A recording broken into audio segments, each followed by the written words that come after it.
Hello there, and welcome. I'm so glad you found your way here tonight. Before we begin, take a moment to get comfortable. Adjust your pillow, let your body settle into whatever position feels right. There's no rush. We have all the time in the world.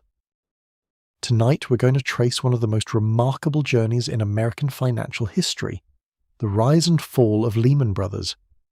From a small dry goods store in Alabama before the Civil War, to one of Wall Street's most powerful institutions, and finally to the largest bankruptcy in American history. It's a story that spans 158 years, touching every major chapter of American economic life. But don't worry. This isn't going to be a frantic recounting of financial crisis or a sensational exploration of collapse. Instead, we'll move slowly and carefully through the decades, through the people who built something extraordinary, through the quiet transformations that changed everything. We'll take our time with the numbers, the decisions, the human stories behind the institution. By the end, I think you'll find that Lehman Brothers' story is really America's story, of ambition and innovation, of risk and reward, of how even the mightiest can fall. If you enjoy these calm explorations of financial history, a like and subscribe really helps reach others seeking the same peaceful way to end their day. And to those already subscribed, thank you for being part of this community of thoughtful listeners. So settle in, let your shoulders drop away from your ears, take a slow breath, in through your nose, out through your mouth, and let's begin our slow drift through 158 years of history. There's nowhere you need to be, no deadlines to meet. Just listen and let the story unfold. If you drift away, that's perfectly fine. That's what we're here for. Let's begin in 1844 when a young man stepped off a ship in New York Harbor. His name was Henry Lehman, and he was 23 years old. He had travelled from Bavaria, from a small town called Rimpar near Würzburg, leaving behind a family of cattle merchants. Like millions of other immigrants in the 1840s, Henry was searching for something America seemed to promise: opportunity, the chance to build something new, to escape the rigid social structures of Europe, where being Jewish meant living with constant restrictions on what you could do, where you could live, what you could become. Henry didn't stay in New York. The city was already crowded with German immigrants. Competition was fierce, and Henry had heard stories about opportunities in the South, in the growing cotton trade. So he travelled south, down the coast, and eventually found himself in Montgomery, Alabama. This was 1844, and Montgomery was a very different place than the state capital it would become. It was a town of perhaps 5,000 people, built on hills above the Alabama River. And it was completely shaped by one crop: cotton. Picture Montgomery in the 1840s. Unpaved streets that turned to mud when it rained. Wooden buildings mostly, with a few brick structures for the more prosperous merchants. The air thick with humidity in summer, surprisingly cold in winter, and everywhere the presence of slavery, the foundation on which the entire economy rested. The cotton that made Montgomery prosperous was picked by enslaved people on plantations surrounding the town. This is important context.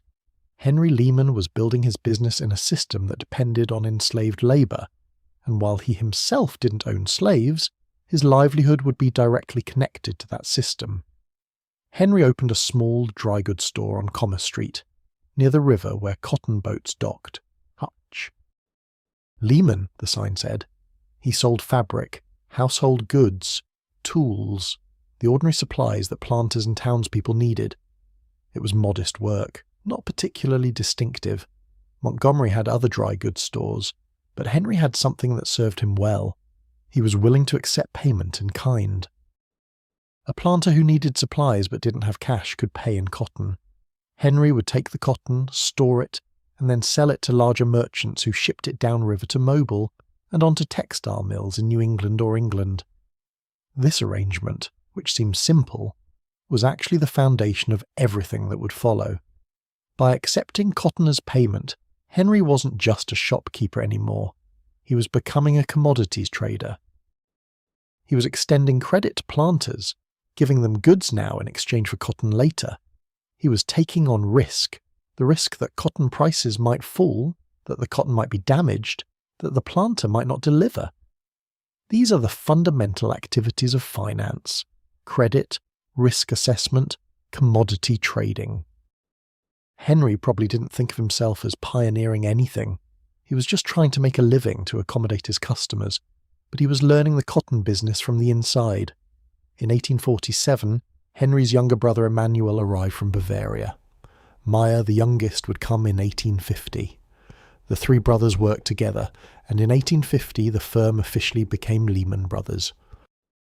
Still a dry goods store, still on Commerce Street, but now with the capacity to handle larger volumes of cotton, to extend more credit, to build relationships with more planters. Let's think for a moment about what cotton meant in 1850. It was the single most important commodity in the American economy. The textile mills of New England and England had a seemingly infinite appetite for it, and the black soil of Alabama and Mississippi could produce extraordinary yields. Fortunes were being made, mostly by plantation owners and textile manufacturers, but also by the merchants who stood in between, who financed the crop, who transported and sold it. The Lehman Brothers were small players in this trade, but they were learning its rhythms, its risks, its opportunities. The brothers' business model was evolving. They were doing less retail selling of dry goods and more cotton factoring. A factor was a kind of financial intermediary, someone who would advance money to planters against their future crop, handle the storage and sale of the cotton, charge a commission for these services. It required capital. You had to have money to advance to planters. It required judgment. You had to assess which planters were good risks, which weren't. It required connections. You needed relationships with buyers in Mobile and New York and Liverpool. The Lehman Brothers were building all of these capabilities slowly and carefully. Picture the brothers in their Commerce Street office. Henry, the eldest, serious and hard-working, the one who had taken the risk of coming to America first. Emmanuel, perhaps more outgoing, better at building relationships with the planters who came to town. Meyer, the youngest, learning the business, handling the details of cotton grading and storage. They would have spoken German among themselves, English with their customers. They were part of Montgomery's small Jewish community. There was a congregation, B'nai Jeshurun, founded in 1849. The Jewish merchants of Montgomery weren't outsiders exactly. But they weren't fully part of the plantation aristocracy either. They were middlemen, necessary to the economy, tolerated, sometimes respected for their business acumen. The work was physical and demanding. Cotton arrived in huge bales, each weighing 400 to 500 pounds, wrapped in rough burlap. The bales had to be moved, stored in warehouses, loaded onto riverboats. The brothers would have supervised this work, likely done some of it themselves in the early years. They would have learned to assess cotton quality by touch and sight, the length of the fibres, the cleanliness, the colour. These skills mattered because they determined price, and price determined profit. The 1850s were generally prosperous years for the cotton trade. Demand was strong, prices were good, production was expanding as new lands in Alabama, Mississippi, and Texas were brought under cultivation. The Lehman Brothers prospered along with the trade. They expanded their operations, built relationships with larger commission merchants in Mobile and New York, became known as reliable factors who paid their debts and honoured their commitments. But their prosperity, like all Southern prosperity of this era, rested on a foundation that was both morally wrong and ultimately unsustainable. The cotton they traded was picked by enslaved people working under conditions of unimaginable brutality. The wealth flowing through Montgomery, which allowed businesses like Lehman Brothers to grow, was extracted from human beings treated as property. This isn't incidental to the story. It's central. The original capital that allowed Lehman Brothers to eventually become a Wall Street powerhouse came from participation in this system. Henry Lehman died young, in 1855, at the age of 33. Yellow fever, probably, though records are unclear. It was a reminder of how precarious life was in the 1850s, how quickly things could change. Emmanuel and Meyer continued the business, honouring their brother's memory by keeping his name on the firm. And then, in 1861, everything changed. Alabama seceded from the Union. The Civil War began. The Union Navy blockaded southern ports. Suddenly, the cotton that had made the South wealthy couldn't reach its markets. Bales piled up in warehouses, unsold, losing value. The entire economy that the Lehman Brothers had built their business around was collapsing. The war years were difficult for Lehman Brothers. They survived, but just barely. They couldn't ship cotton to their normal markets, so they sold some to Confederate agents who tried to run it through the blockade to pay for war supplies from Europe. They diversified, trading in other commodities, provisions for the Confederate army, whatever could be bought and sold. It was hand-to-mouth existence, a far cry from the prosperous cotton factoring of the 1850s. When the war ended in 1865, the South was devastated. Cities burned, railroads destroyed, the labour system that had produced cotton completely overturned with the end of slavery. It would have been reasonable for Emanuel and Mayer Lehman to look at this wreckage in despair, to think their business had no future. But they saw something else. They saw that cotton could still be grown, that textile mills in the north and England still needed it desperately, and that the chaos of Reconstruction might create opportunities for merchants willing to take risks. The Lehman Brothers adapted. The cotton trade resumed, though under completely different conditions. Instead of dealing with plantation owners who used enslaved labour, they were now dealing with a new system, sharecropping and tenant farming, where formerly enslaved people and poor whites worked land owned by others, sharing the crop. It was almost as exploitative as slavery, if less overtly brutal, but it produced cotton, and cotton was what the Lehman Brothers knew how to trade. They also made a crucial decision. They had already established a small office in New York before the war, in 1858, to be closer to their northern buyers. Now, in the aftermath of the war, they decided to make New York their primary base. Mayer Lehman moved to New York permanently in 1868. Montgomery would remain important. They kept an office there, maintained their southern relationships. But the centre of gravity was shifting north, to where the real financial power was, to where capital markets were developing, to where the future was being built. This move north, this decision to become a New York firm rather than remaining a southern firm, was perhaps the single most important decision in Lehman Brothers history. It positioned them to participate in the explosive growth of American finance in the late 19th century. It connected them to the networks of capital and commerce that were transforming America from an agricultural nation into an industrial power. It set them on a path that would eventually lead to Wall Street, to investment banking, to a position of power and influence that the three brothers from Bavaria could never have imagined when they were trading cotton in Montgomery. But all of that was still in the future. In the late 1860s, Lehman Brothers was still primarily a cotton merchant, still rooted in commodities trading, still a small firm trying to rebuild from the devastation of war.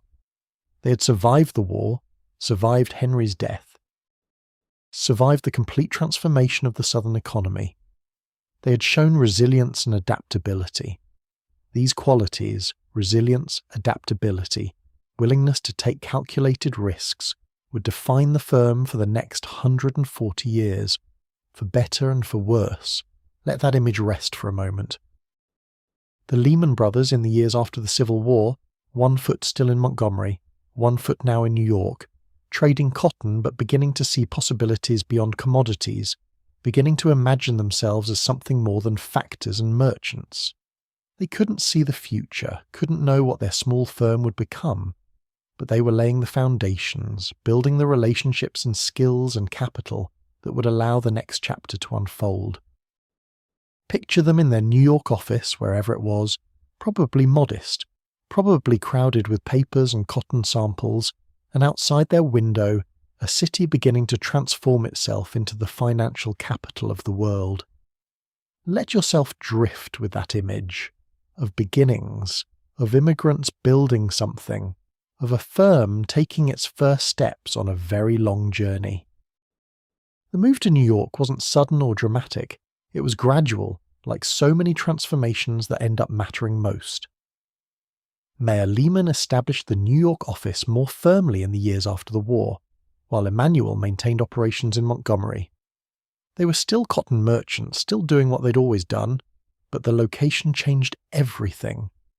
Think about New York in the 1870s and 80s. The city was exploding with energy and growth. Immigration was pouring in, Germans, Irish, Italians, Jews from Eastern Europe. The population was doubling every 20 years. Tenement buildings were rising in Lower Manhattan. But more importantly for our story, New York was becoming the financial center of America, the place where capital was concentrated, where money could be raised for the enormous projects that were transforming the country. The Lehman Brothers found themselves in the right place at the right time. Their office was in Lower Manhattan, in what was becoming the financial district. They were surrounded by other merchants, by banks, by the New York Stock Exchange, and the smaller exchanges where commodities and bonds were traded. They met people, formed relationships, learned about opportunities beyond cotton. This is how institutional evolution happens, not through grand strategy, but through proximity, through conversations, through seeing what others are doing and recognizing possibilities. Cotton remained their core business through the 1870s. They had advantages in this trade that newer firms didn't: decades of experience, relationships with southern growers and northern textile mills, understanding of how to assess quality and manage risk. But they were starting to do other things as well. They were making loans to businesses. They were buying and selling securities, stocks and bonds issued by corporations and railroads. They were becoming, slowly and almost accidentally, something like an investment bank. Let's pause and think about what investment banking actually meant in the late 1800s, because it's different from what the term means today, and it's very different from commercial banking. A commercial bank takes deposits and makes loans. You put your money in, the bank pays you interest, the bank lends that money to someone else at higher interest, and everyone benefits. Investment banking was something else entirely. An investment bank helped corporations and governments raise money by issuing securities, bonds or stocks. The investment bank would buy these securities from the issuer, then resell them to investors, making a profit on the spread. They were intermediaries in the capital markets, connecting those who needed money with those who had money to invest. This was risky business. When you bought securities from an issuer, you were taking on the risk that you might not be able to resell them, or might have to sell them at a loss. You needed capital to do this. You had to be able to buy large blocks of securities and hold them until you found buyers. You needed judgment about what securities were good risks and what weren't. You needed relationships with wealthy investors who trusted you to bring them sound opportunities. The Lehman Brothers, through their decades in the cotton trade, had developed all of these capabilities. They had capital. They had developed judgment about risk. They had built a reputation for honesty and reliability. The big opportunity in the late 1800s was railroads.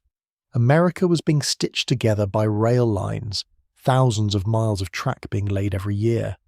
Building railroads required enormous amounts of capital, far more than any single bank or investor could provide. The solution was to issue bonds, which were basically loans from investors to the railroad company, and stocks, which represented ownership in the company. Investment banks arranged these issuances, bought the securities, and sold them to investors. Lehman Brothers started participating in railroad financings in the 1870s and 80s. Not the biggest deals, those went to more established firms like J.P. Morgan and Kuhn, Loeb, but smaller regional railroads, Southern lines particularly, where the Lehman Brothers' Southern connections gave them advantages. They would join syndicates, groups of banks that would together underwrite a bond issuance, sharing the risk and the profit. This was how the business worked. No single bank was large enough to handle the biggest deals alone, so they cooperated, formed temporary partnerships for specific transactions. Picture what this work actually involved. A railroad company needs to raise, say, $5 million to extend its line from one city to another. It approaches investment banks, including Lehman Brothers. The banks examine the railroad's finances, assess whether the project makes economic sense, determine what interest rate the bonds would need to pay to attract investors. They negotiate terms with the railroad. Then they formally agree to buy the bonds. Perhaps Lehman Brothers commits to buying $500,000 worth as part of a syndicate. This syndicate pays the railroad, and now the banks own bonds they need to sell. This is where relationships mattered. The banks would reach out to their network of wealthy individuals and institutional investors, insurance companies, pension funds, wealthy families. They would explain the opportunity, why these bonds were a sound investment, what return they could expect. If they were persuasive, if they'd chosen well, the bonds would sell, often within days. The banks would make perhaps 5 or 10% profit on the capital they'd committed. If they'd chosen poorly, if the bonds didn't sell, they'd be stuck holding securities they couldn't unload, tying up their capital and potentially losing money if the railroad failed. The Lehman Brothers were conservative in this business, at least initially. They only underwrote securities they believed in, from companies they'd thoroughly investigated. They didn't stretch their capital too thin. This conservatism served them well. Some of their competitors failed during the financial panics that periodically swept through the economy, 1873, 1884, 1893. Each panic brought bank failures, investor losses, economic contraction. But Lehman Brothers survived each one, sometimes bloodied but never broken. Emanuel Lehman died in 1897, leaving Meyer as the last of the original brothers. But the next generation was already involved. Emanuel's son Philip had joined the firm, and he would lead Lehman Brothers into the 20th century. Philip represented a transition. He was American-born, American-educated, more cosmopolitan than his father and uncles had been. He understood that Lehman Brothers needed to move beyond being just a cotton merchant that dabbled in securities. He saw that the future was in corporate finance, in building relationships with industrial corporations, in becoming a full-service investment bank. Under Philip's leadership in the early 1900s, Lehman Brothers transformed itself. Cotton didn't disappear from their business. They maintained that expertise well into the 20th century, but it became secondary. The primary business now was investment banking, underwriting securities, advising corporations on mergers and acquisitions, providing bridge loans for corporate expansions. They were competing with the major Wall Street firms, and they were winning their share of deals.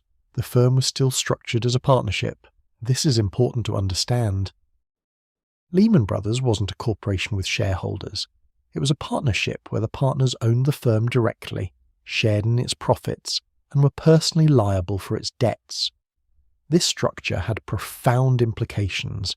It meant that partners were risking their own money, their own personal wealth, in every transaction the firm undertook.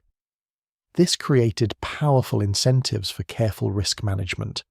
If the firm failed, the partners didn't just lose their jobs, they could lose everything they owned.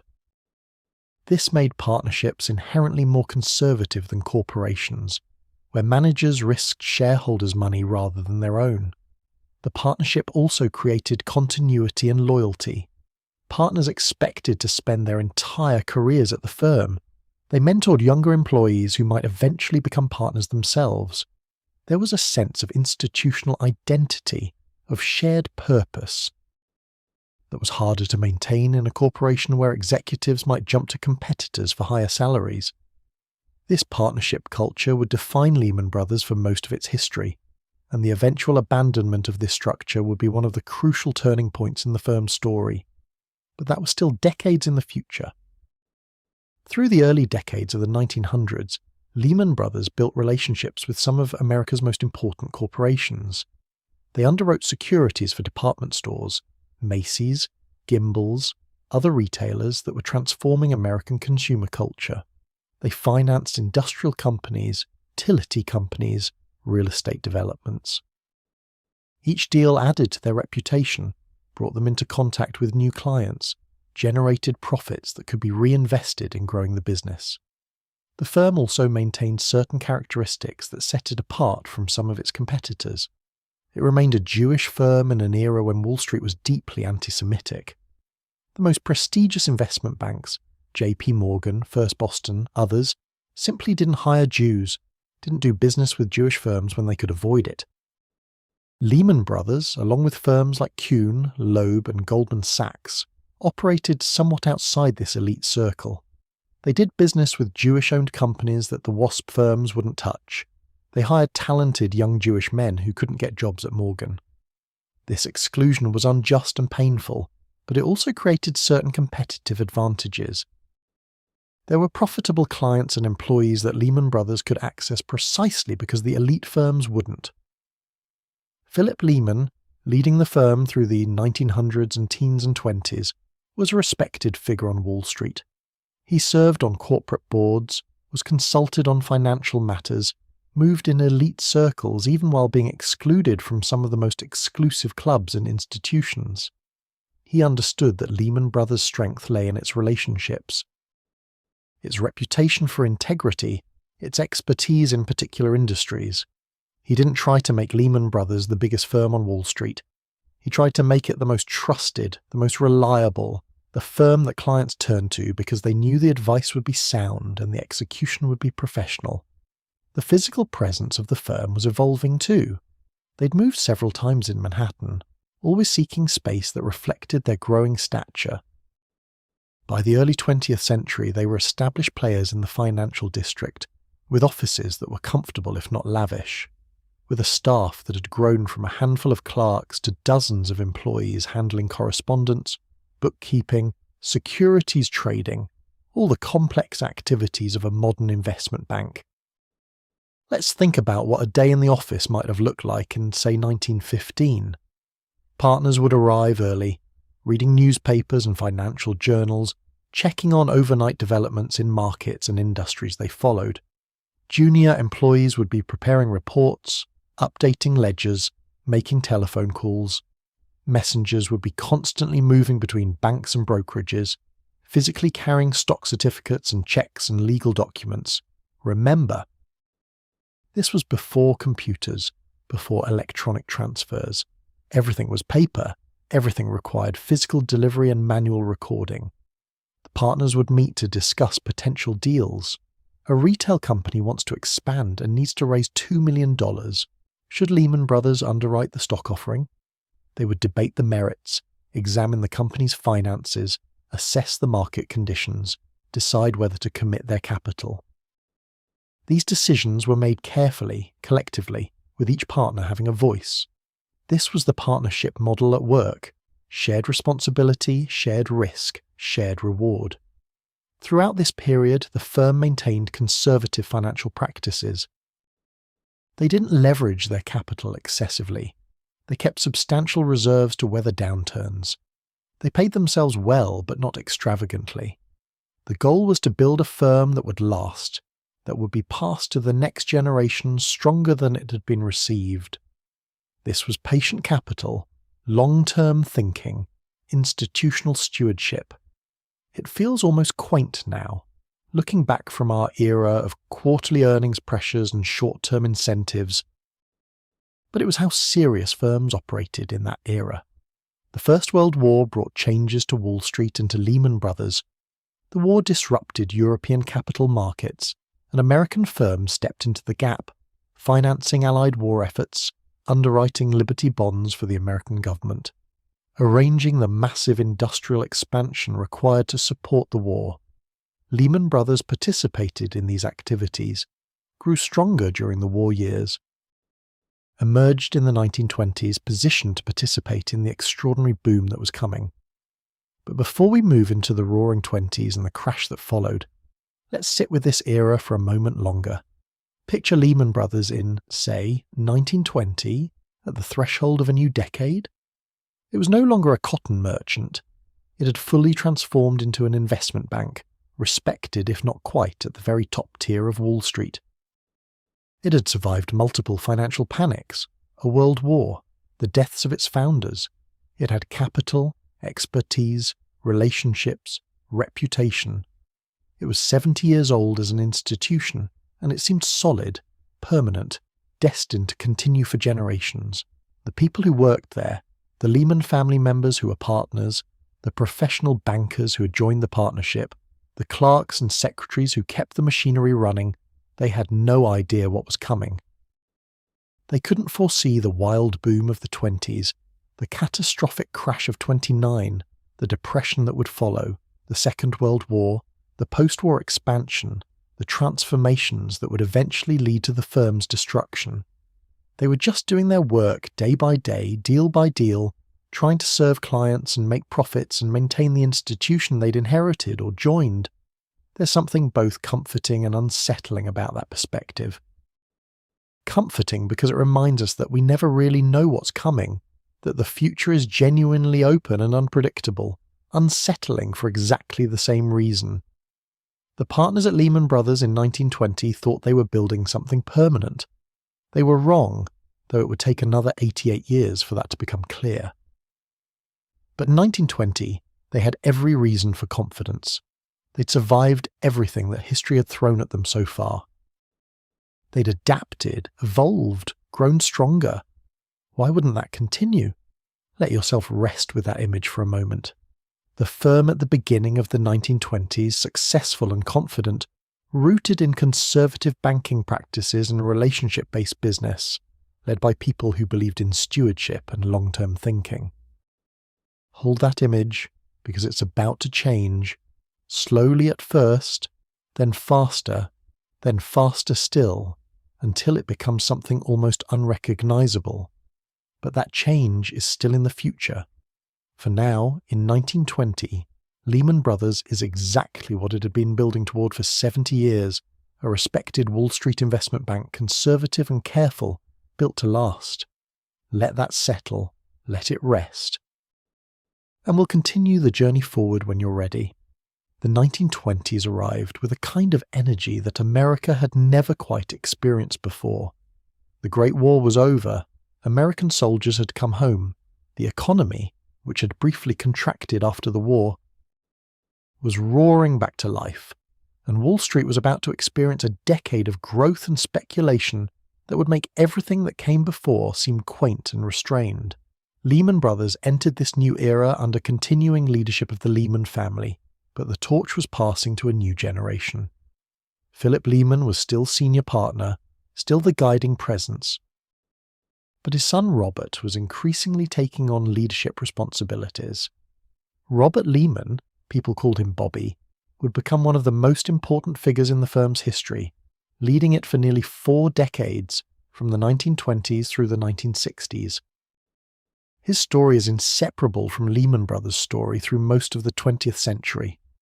Bobby Lehman was born into wealth and privilege, educated at Yale, sophisticated and cultured in ways his immigrant grandfather Henry could never have imagined. He was an art collector who would eventually amass one of the finest private collections in America. He moved in the higher social circles, knew presidents and industrialists and artists, but he was also a skilled banker. Shrewd in his judgment of businesses and people, willing to take calculated risks, and deeply committed to the firm that bore his family's name. The 1920s presented extraordinary opportunities for investment banks.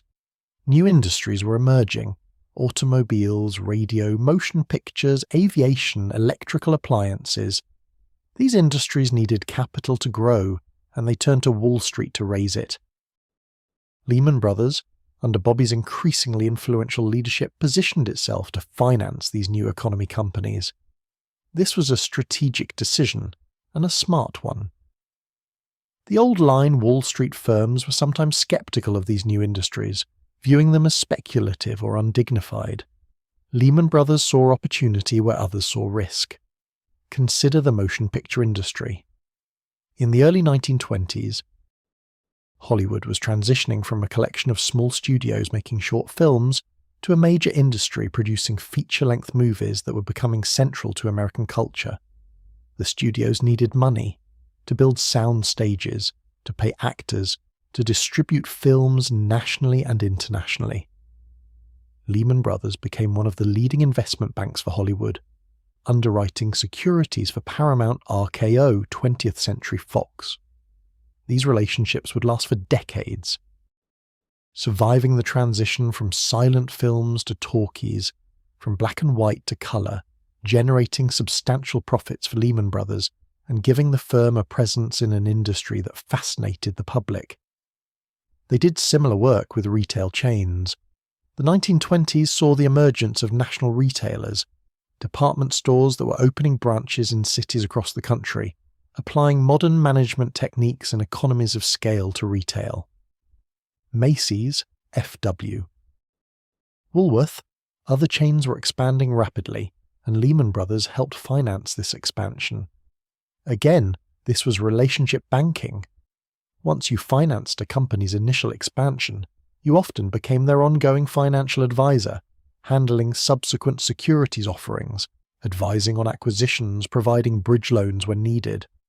These relationships were valuable, stable sources of revenue. But the 1920s weren't just about new industries.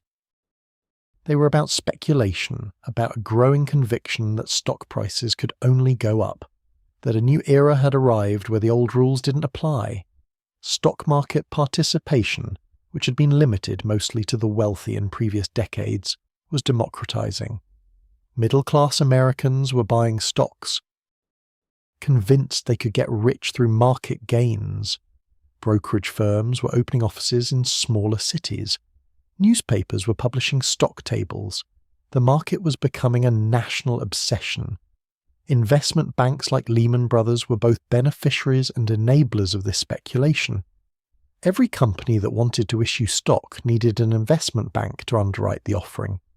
The more companies that went public, the more underwriting fees the investment banks earned. The rising market made it easier to sell securities. Investors were eager to buy almost anything. This created a self-reinforcing cycle. Rising prices brought more investors, which brought more capital, which allowed more companies to go public, which brought more underwriting business, which generated more profits for the investment banks. Lehman Brothers prospered enormously during this boom. The partnership's capital grew. The partners drew substantial profits each year.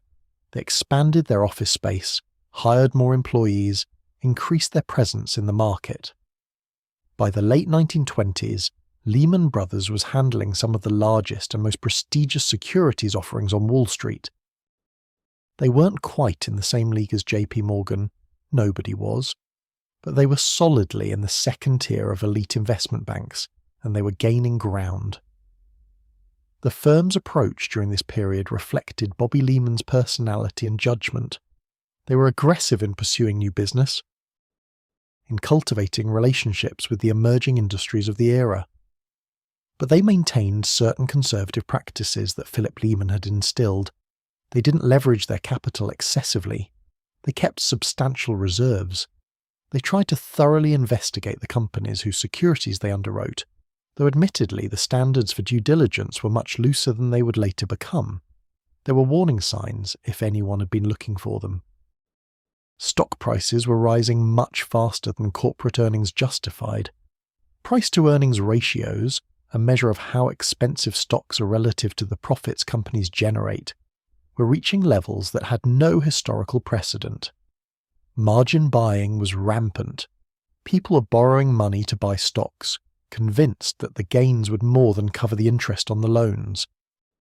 When you bought on margin, you might put down only 10 or 20% of the stock's price, borrowing the rest from your broker.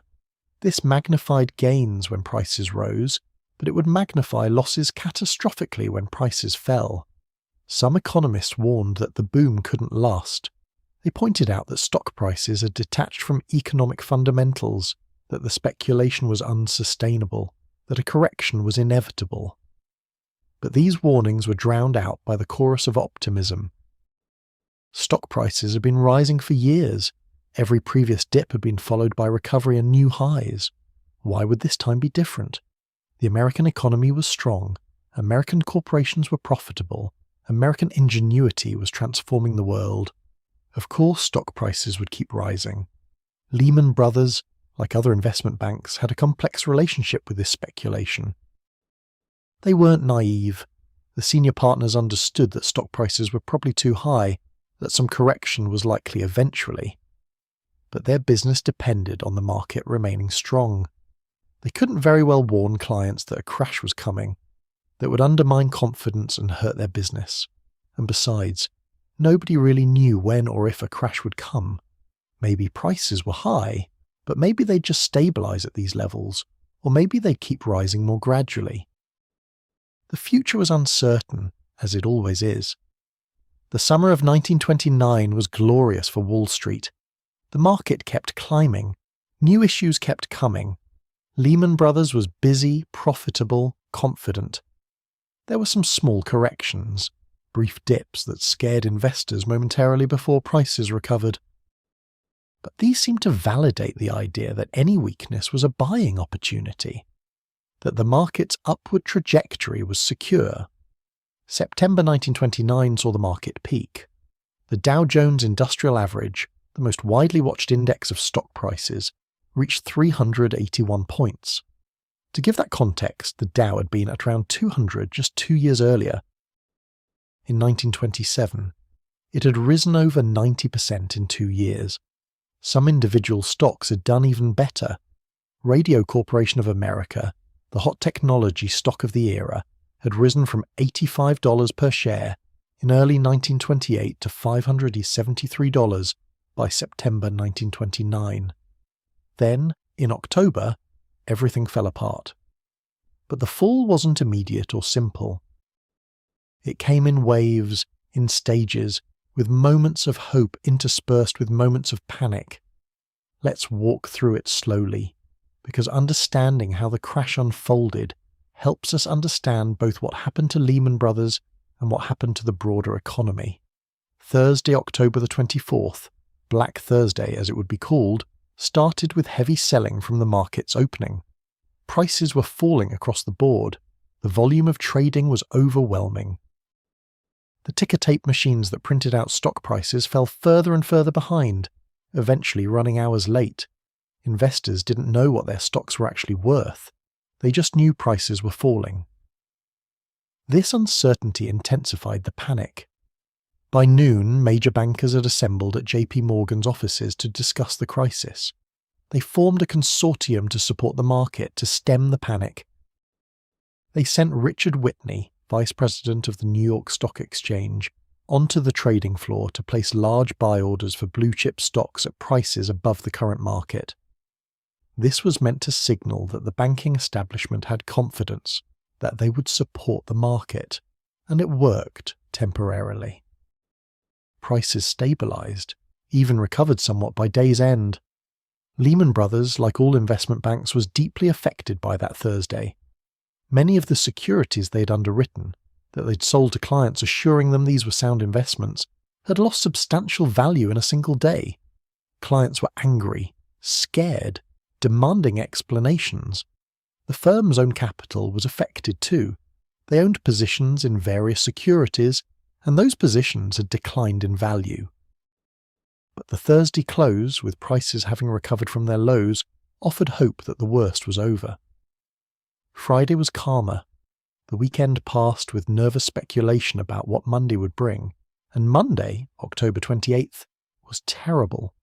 The market fell sharply, losing 13% of its value in a single day.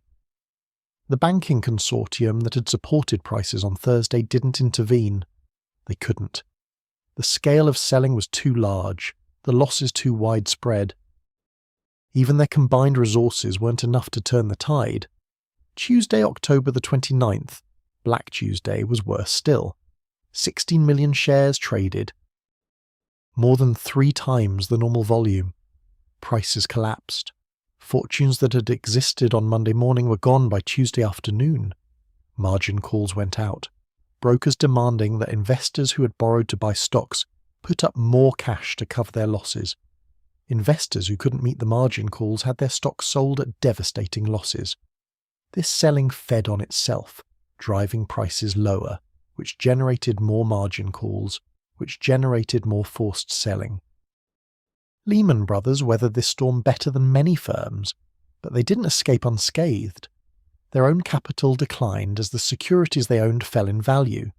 Some deals they'd been working on evaporated. Companies that had planned to issue stock cancelled those plans because prices had fallen too far. Underwriting commitments they'd made, securities they'd agreed to buy at certain prices with the intention of reselling at higher prices, suddenly looked like terrible deals. They would have to honour those commitments, taking significant losses, but the firm survived. This is important. The crash of October 1929 was devastating, but it didn't destroy Lehman Brothers. Their conservative financial practices, their practice of keeping substantial capital reserves, their avoidance of excessive leverage, provided a cushion. The partnership structure helped too. The partners absorbed the losses personally, but they had the wealth to do so without the firm failing. A more leveraged firm, one that had stretched its capital thinner, might have collapsed entirely. The weeks and months after the crash were confused and uncertain. Stock prices had fallen dramatically, but they still had substantial value. The Dow, which had peaked at 381 in September, closed at 230 in late October. That was a massive decline, nearly 40%, but it wasn't zero. Many people believed this was just a correction, that prices would recover. President Herbert Hoover made reassuring statements about the economy being fundamentally sound. Business leaders echoed this optimism. For a while, it seemed like maybe they were right. In early 1930, stock prices actually recovered somewhat. The Dow climbed back above 250. Investment banking activity resumed, though at reduced levels. Lehman Brothers continued to operate, continued to underwrite securities, continued to advise clients. The crash had been painful, but perhaps the worst was over. Except it wasn't.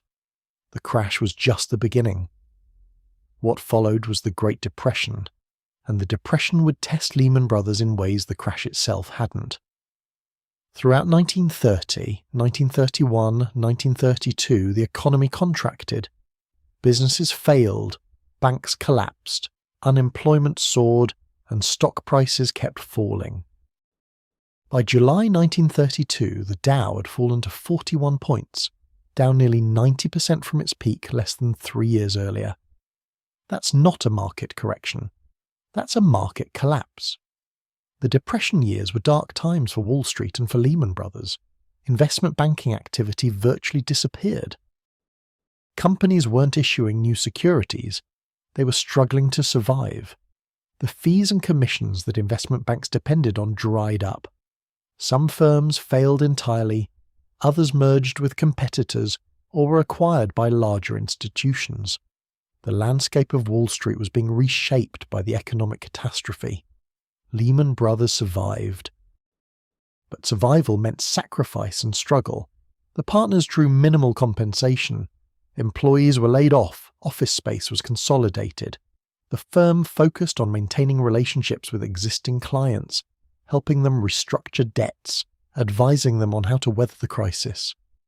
There wasn't much money in this work, but it maintained connections that would become valuable when the economy eventually recovered. Why did Lehman Brothers survive when other firms failed? Part of it was luck. They happened to have less exposure to the most vulnerable sectors when the crash came. Part of it was their diversification. They had relationships across multiple industries, so when one sector collapsed, others might still generate some business. Part of it was the partnership structure.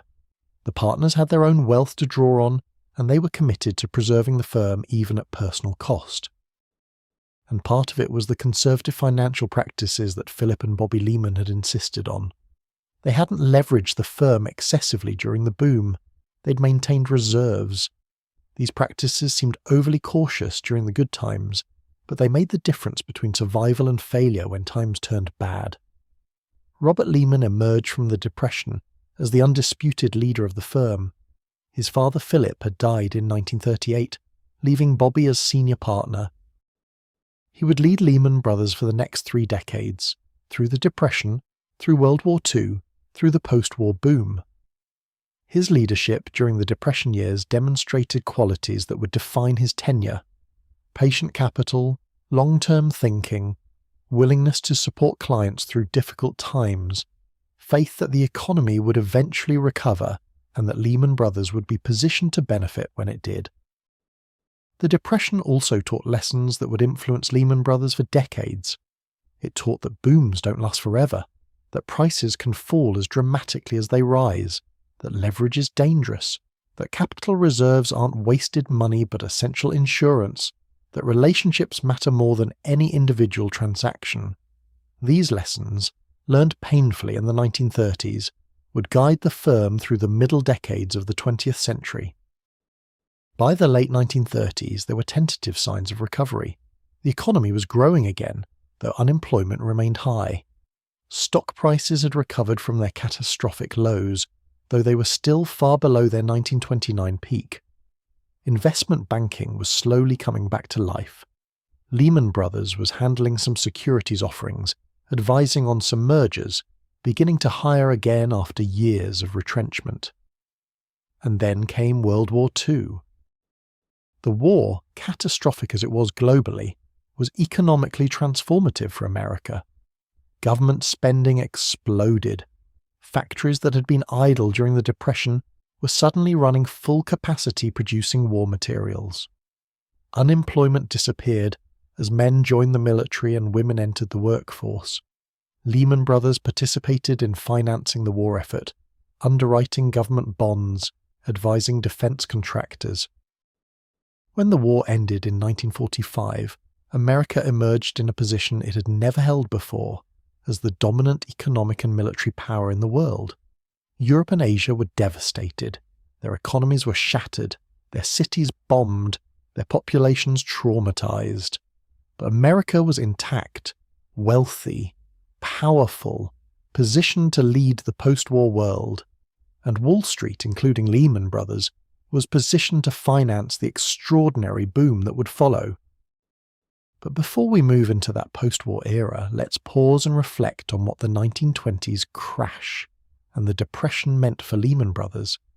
The firm had survived its greatest test to that point. It had weathered the crash, endured the Depression, emerged intact and ready to grow again. The experience had reinforced certain values: conservatism, relationship focus, long-term thinking. These values would guide the firm through its most successful decades. The 1940s through the 1960s, when Lehman Brothers would become one of the most respected names on Wall Street. Think about the journey we've traced so far. From Henry Lehman's dry goods store in 1844 Montgomery to a Wall Street investment bank that had survived the worst economic crisis in American history. 8 decades, 3 generations, countless decisions and adaptations. The firm had changed fundamentally, from cotton merchant to investment bank, but certain continuities remained. The Lehman family's leadership, the partnership structure, the commitment to careful risk management. The focus on relationships rather than just transactions. Let that settle for a moment. Picture Lehman Brothers in 1945, war just ended, ready to enter what would be its golden age. The people who worked there, Bobby Lehman and the other partners, the younger bankers who would build their careers in the post-war years, the support staff who kept the machinery running, they had every reason for optimism. They had survived the crash and the Depression. They'd helped finance the war effort. Now they would help finance American prosperity. The future looked bright, and for the next several decades it would be. Let yourself rest with that image of hard-won success, of an institution that had been tested and had endured, ready now to flourish. The story continues, but this is a natural place to pause, to let the weight of what we've covered so far settle, to drift if you need to drift. The post-war years brought a kind of prosperity that America had never experienced before. Soldiers returned home, started families, bought houses in new suburbs spreading across the landscape. The GI Bill sent millions to college who never could have afforded it otherwise. Factories that had produced tanks and bombers now produced automobiles and refrigerators and washing machines. America was building a consumer economy, a middle-class society, something genuinely new in human history, and Wall Street, including Lehman Brothers, was there to finance it all. Robert Lehman led the firm through these golden decades with a distinctive style. He wasn't flashy or self-promoting. He was thoughtful, cultured, deeply engaged with the businesses his firm financed. He believed in knowing his clients, understanding their industries, building relationships that would last years or decades. This wasn't just good business practice, though it certainly was that.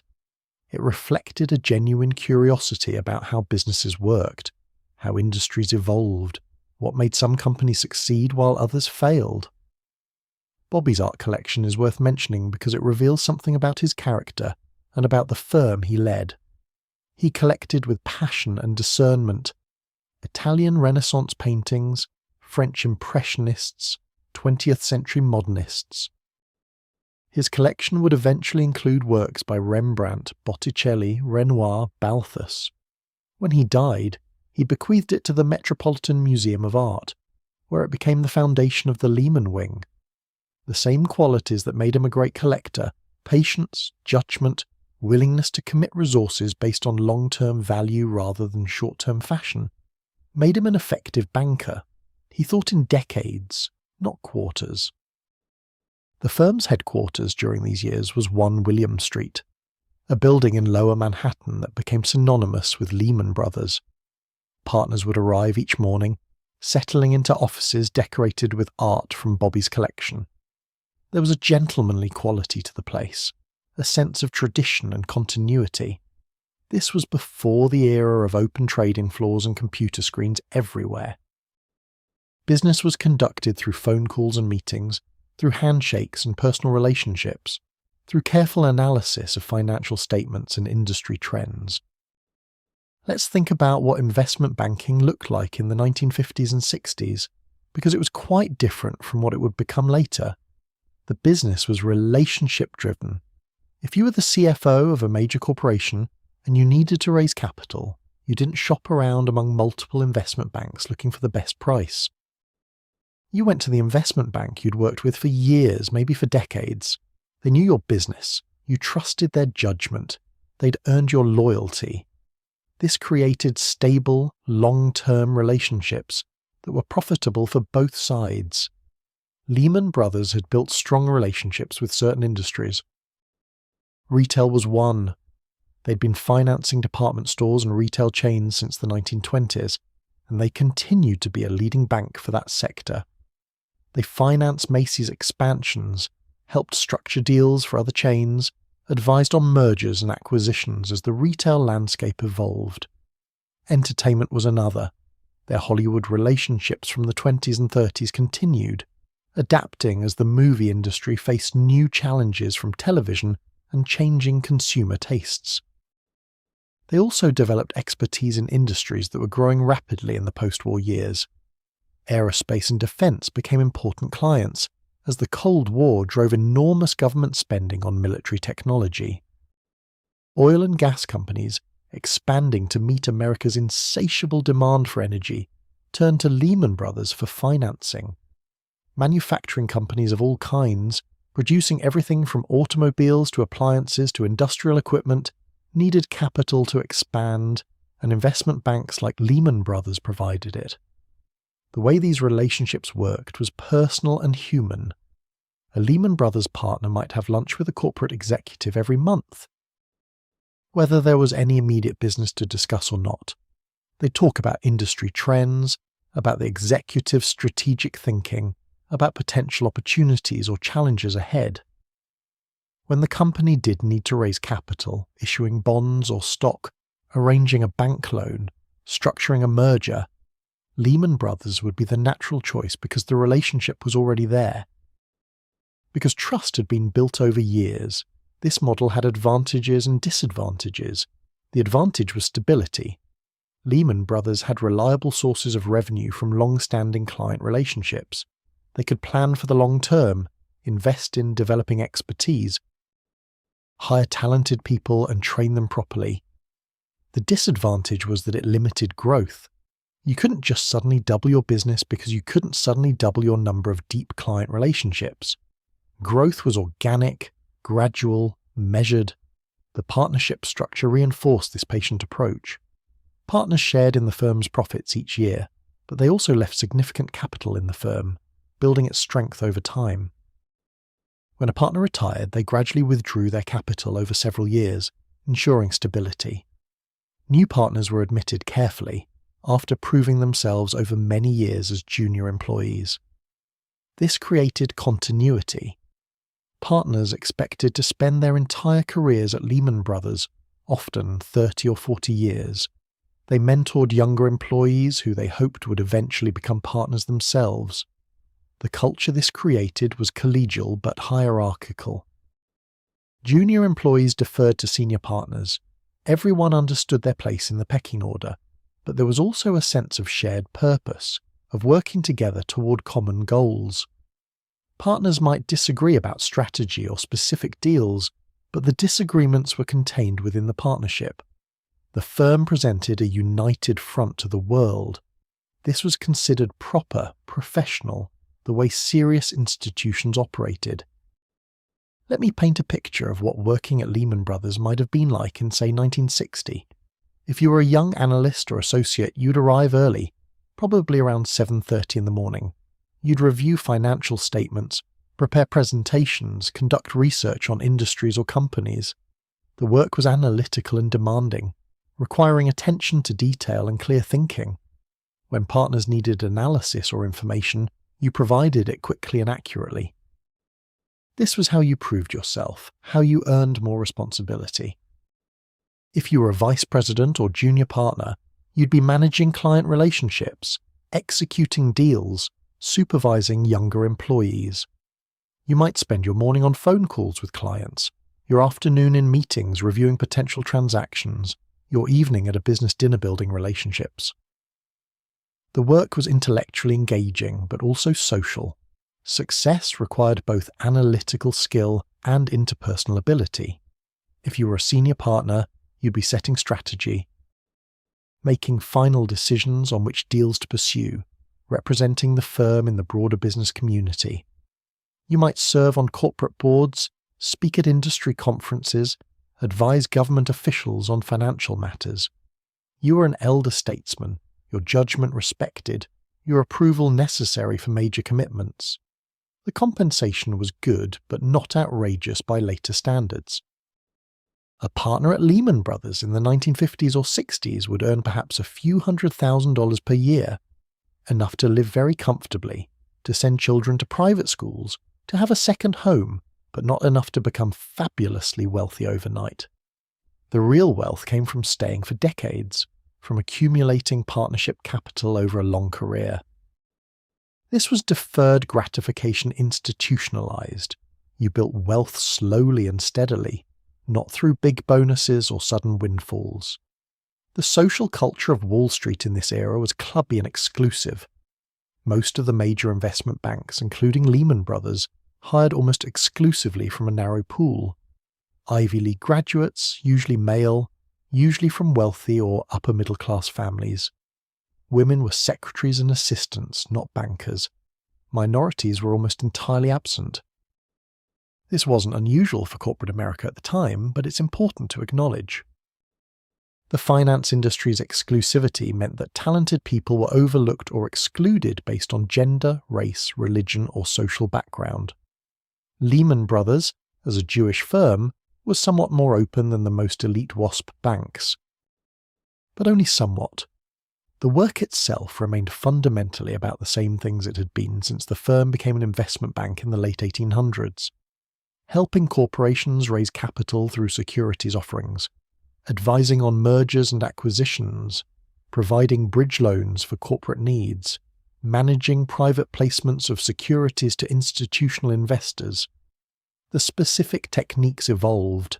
New types of securities, more sophisticated valuation methods, better communication technology, but the core activities remained constant. One area where Lehman Brothers distinguished itself was in understanding retail and consumer businesses. Bobby Lehman had deep insights into what made retailers successful, how consumer preferences were changing, which companies were positioned to thrive as American consumer culture evolved. When shopping malls began spreading across suburban America in the 1950s and 60s, Lehman Brothers was financing both the developers building the malls and the retailers opening stores in them. They understood the symbiotic relationship between suburban growth, automobile ownership, and retail expansion. They also maintained their Hollywood relationships as the entertainment industry transformed. The studio system that had dominated in the 1930s and 40s was breaking down. Television was changing how Americans consumed entertainment. Lehman Brothers helped studios adapt to these changes, financing new types of productions, advising on restructurings, helping navigate the transition from the old model to something new. Again, this required deep understanding of the industry, willingness to maintain relationships through difficult transitions, faith that the clients would emerge stronger. Municipal finance became another area of expertise. As cities and states built infrastructure, highways, schools, hospitals, water systems, they issued bonds to finance this construction. Investment banks underwrote these municipal bonds, selling them to investors. Lehman Brothers developed strong capabilities in this area, becoming one of the leading underwriters of municipal securities.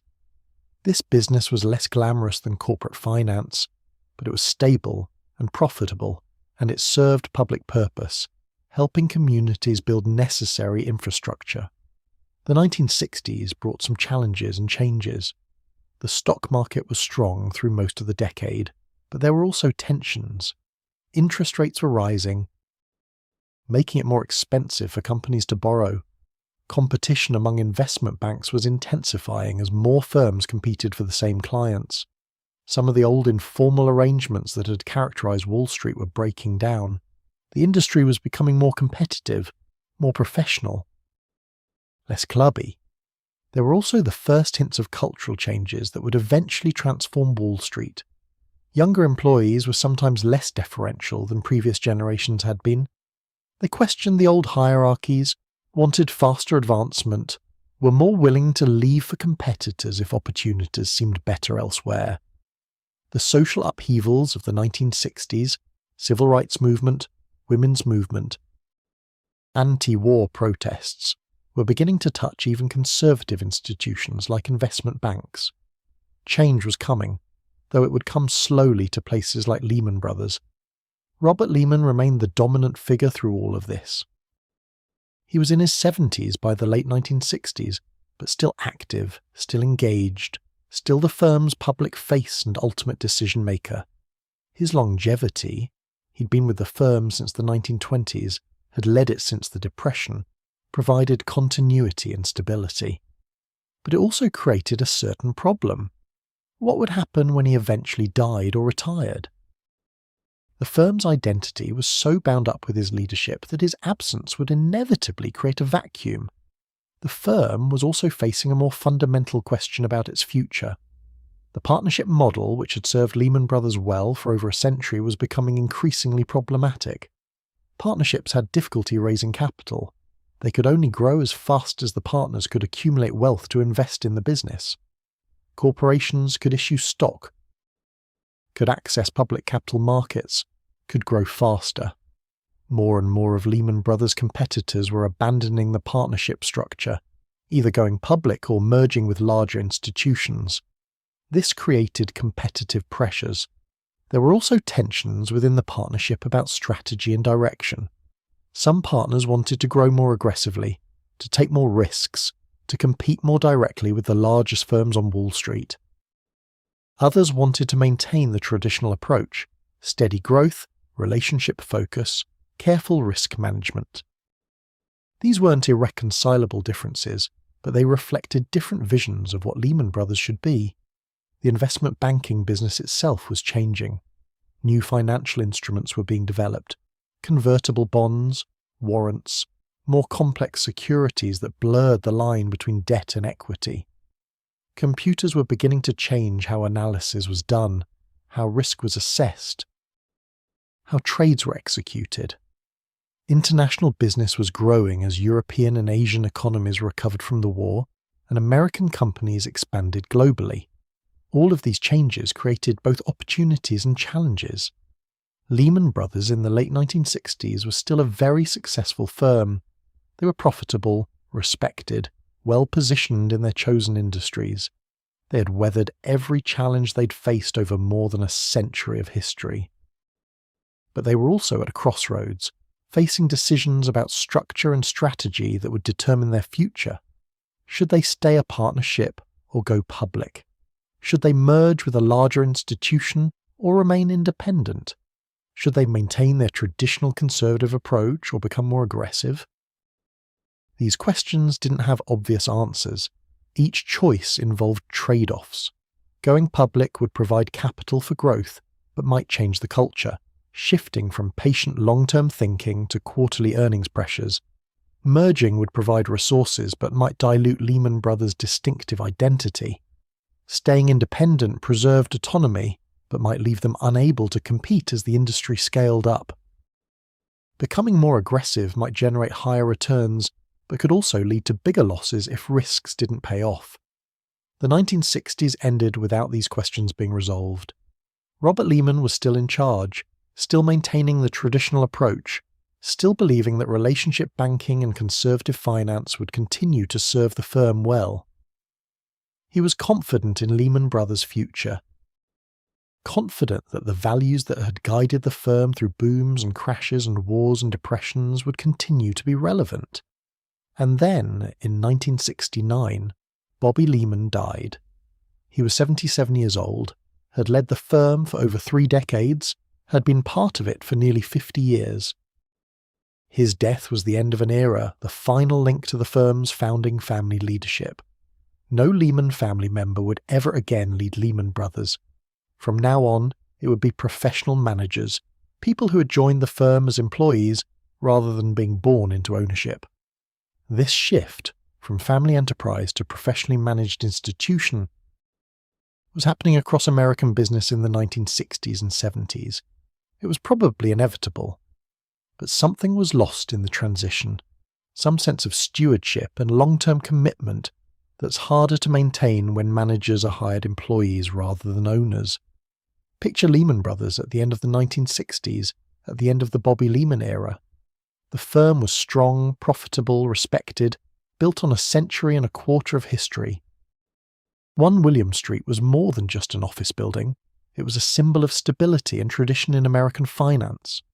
The partners who worked there had devoted their careers to building and maintaining the institution. They believed in what they were doing, believed that relationship banking and conservative finance served their clients and society well. But they were also inheriting a firm facing new challenges in a rapidly changing world. The certainties that had guided previous generations were becoming less certain. The competitive environment was tougher, the technology was changing, the culture was shifting. New approaches were emerging that challenged traditional ways of doing business. The partners who would lead Lehman Brothers in the 1970s would have to navigate all of this, would have to make difficult decisions about preserving tradition versus embracing change. Let that image settle. Picture 1. William Street in early 1970, after Bobby Lehman's death, as a new decade begins and new leadership takes over. The building stands solid and permanent, built to last. The institution it houses has survived for 120 years, has weathered every crisis that history has thrown at it. Everyone who works there believes it will continue for another 120 years, maybe longer. Why wouldn't it? The firm has always adapted, always survived, always emerged from challenges stronger than before. There's no reason to think this time will be any different. Let yourself rest with that sense of institutional permanence, of tradition continuing, of an organization built on solid foundations. The future is uncertain, as it always is, but from the perspective of 1970, Lehman Brothers' future looks secure. Let that feeling of security wash over you, let it settle, and we'll continue the journey forward when you're ready. The 1970s arrived with uncertainty rippling through Wall Street and through Lehman Brothers. Robert Lehman's death had created a leadership vacuum that needed filling, and the choices made in those early years of the decade would reshape the firm in ways that nobody quite anticipated. The new leadership came from within the partnership, Frederick Ehrman initially, then Pete Peterson, who joined from outside and quickly rose to senior partner. These were capable men, experienced bankers, but they weren't Lehmans. They didn't have generations of family connection to the firm. They were professional managers, and that difference mattered. Pete Peterson's story is worth understanding because his tenure, though relatively brief, marked a turning point. He'd been Secretary of Commerce under President Nixon before joining Lehman Brothers in 1973. He was smart, politically connected, articulate about broader economic trends. He brought a different perspective than the traditional Lehman Brothers partner, more focused on strategy and positioning, less rooted in the patient relationship banking that had defined the firm for so long. This wasn't necessarily bad. The world was changing, and fresh thinking had value. But it represented a shift in the firm's centre of gravity. The 1970s were difficult years for investment banking generally. The stock market, which had been strong through much of the 1960s, turned volatile and weak.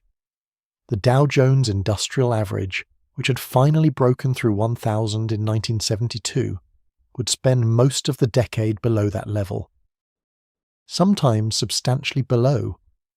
The economy was struggling with stagflation, simultaneous inflation and stagnation, something that economic theory said shouldn't happen, but was definitely happening. Interest rates were rising, making it expensive to borrow. Corporate profits were squeezed. All of this meant less business for investment banks. Lehman Brothers faced these industry-wide challenges along with everyone else. Securities offerings declined because companies didn't want to issue stock when prices were depressed, or bonds when interest rates were high. Merger and acquisition activity continued but at lower volumes. The steady flow of fees and commissions that had supported the firm during the golden decades was drying up. Partners were drawing less income. Some employees were let go. It wasn't a crisis like the Depression, but it was definitely hard times. The partnership structure was coming under increasing strain. Partners needed to be able to withdraw their capital when they retired, but the firm needed that capital to operate, to finance its positions, to maintain its creditworthiness. As more senior partners retired, there was tension between the firm's need for capital and the partners' desire to access their accumulated wealth. This wasn't a new problem. Partnerships had always balanced these competing needs, but it was becoming more acute as the amounts involved grew larger. There was also cultural change happening within the firm. Traditionally, Lehman Brothers had been dominated by what was called the banking side. The relationship bankers who worked with corporate clients, who arranged securities offerings and advised on strategic matters. But there was also a trading side, people who traded securities, who made markets in stocks and bonds, who took positions hoping to profit from price movements. Trading had always been present but secondary. In the 1970s, that balance began to shift. Louis Glucksmann personified the rise of the trading culture. Lou Glucksmann had joined Lehman Brothers in 1948 and had spent his entire career on the trading side. He was brilliant at trading, understood markets intuitively, made a lot of money for the firm through his trading activities. But he was also very different from the traditional Lehman Brothers partner. He was blunt where they were diplomatic, aggressive where they were patient, focused on quick profits where they thought in terms of long-term relationships. He represented a different vision of what investment banking could be. The tension between Peterson's banking culture and Glucksmann's trading culture came to define Lehman Brothers in the late 1970s and early 1980s. It wasn't just a personality conflict, though personalities certainly mattered. It was a fundamental disagreement about what the firm should be, how it should make money, what values should guide it. Banking was about relationships, patience, judgment, about long-term value. Trading was about markets, speed, exploiting short-term opportunities. Both had their place, but emphasizing one over the other would create a very different firm. This conflict played out against the backdrop of broader changes on Wall Street. The industry was becoming more competitive, more transaction-oriented, less clubby. The fixed commission structure that had governed stock trading for generations was abolished in 1975, forcing firms to compete on price. Technology was advancing. Computers were transforming how trading worked, how analysis was done, how information flowed. Bright young people were flooding into finance, attracted by the money and excitement, less bound by the old traditions and hierarchies. Lehman Brothers was also facing a strategic question that couldn't be avoided much longer.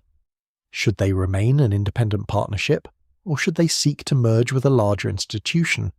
Staying independent preserved their identity and autonomy, but limited their capital and their ability to compete. Merging would provide resources but might dilute what made Lehman Brothers distinctive.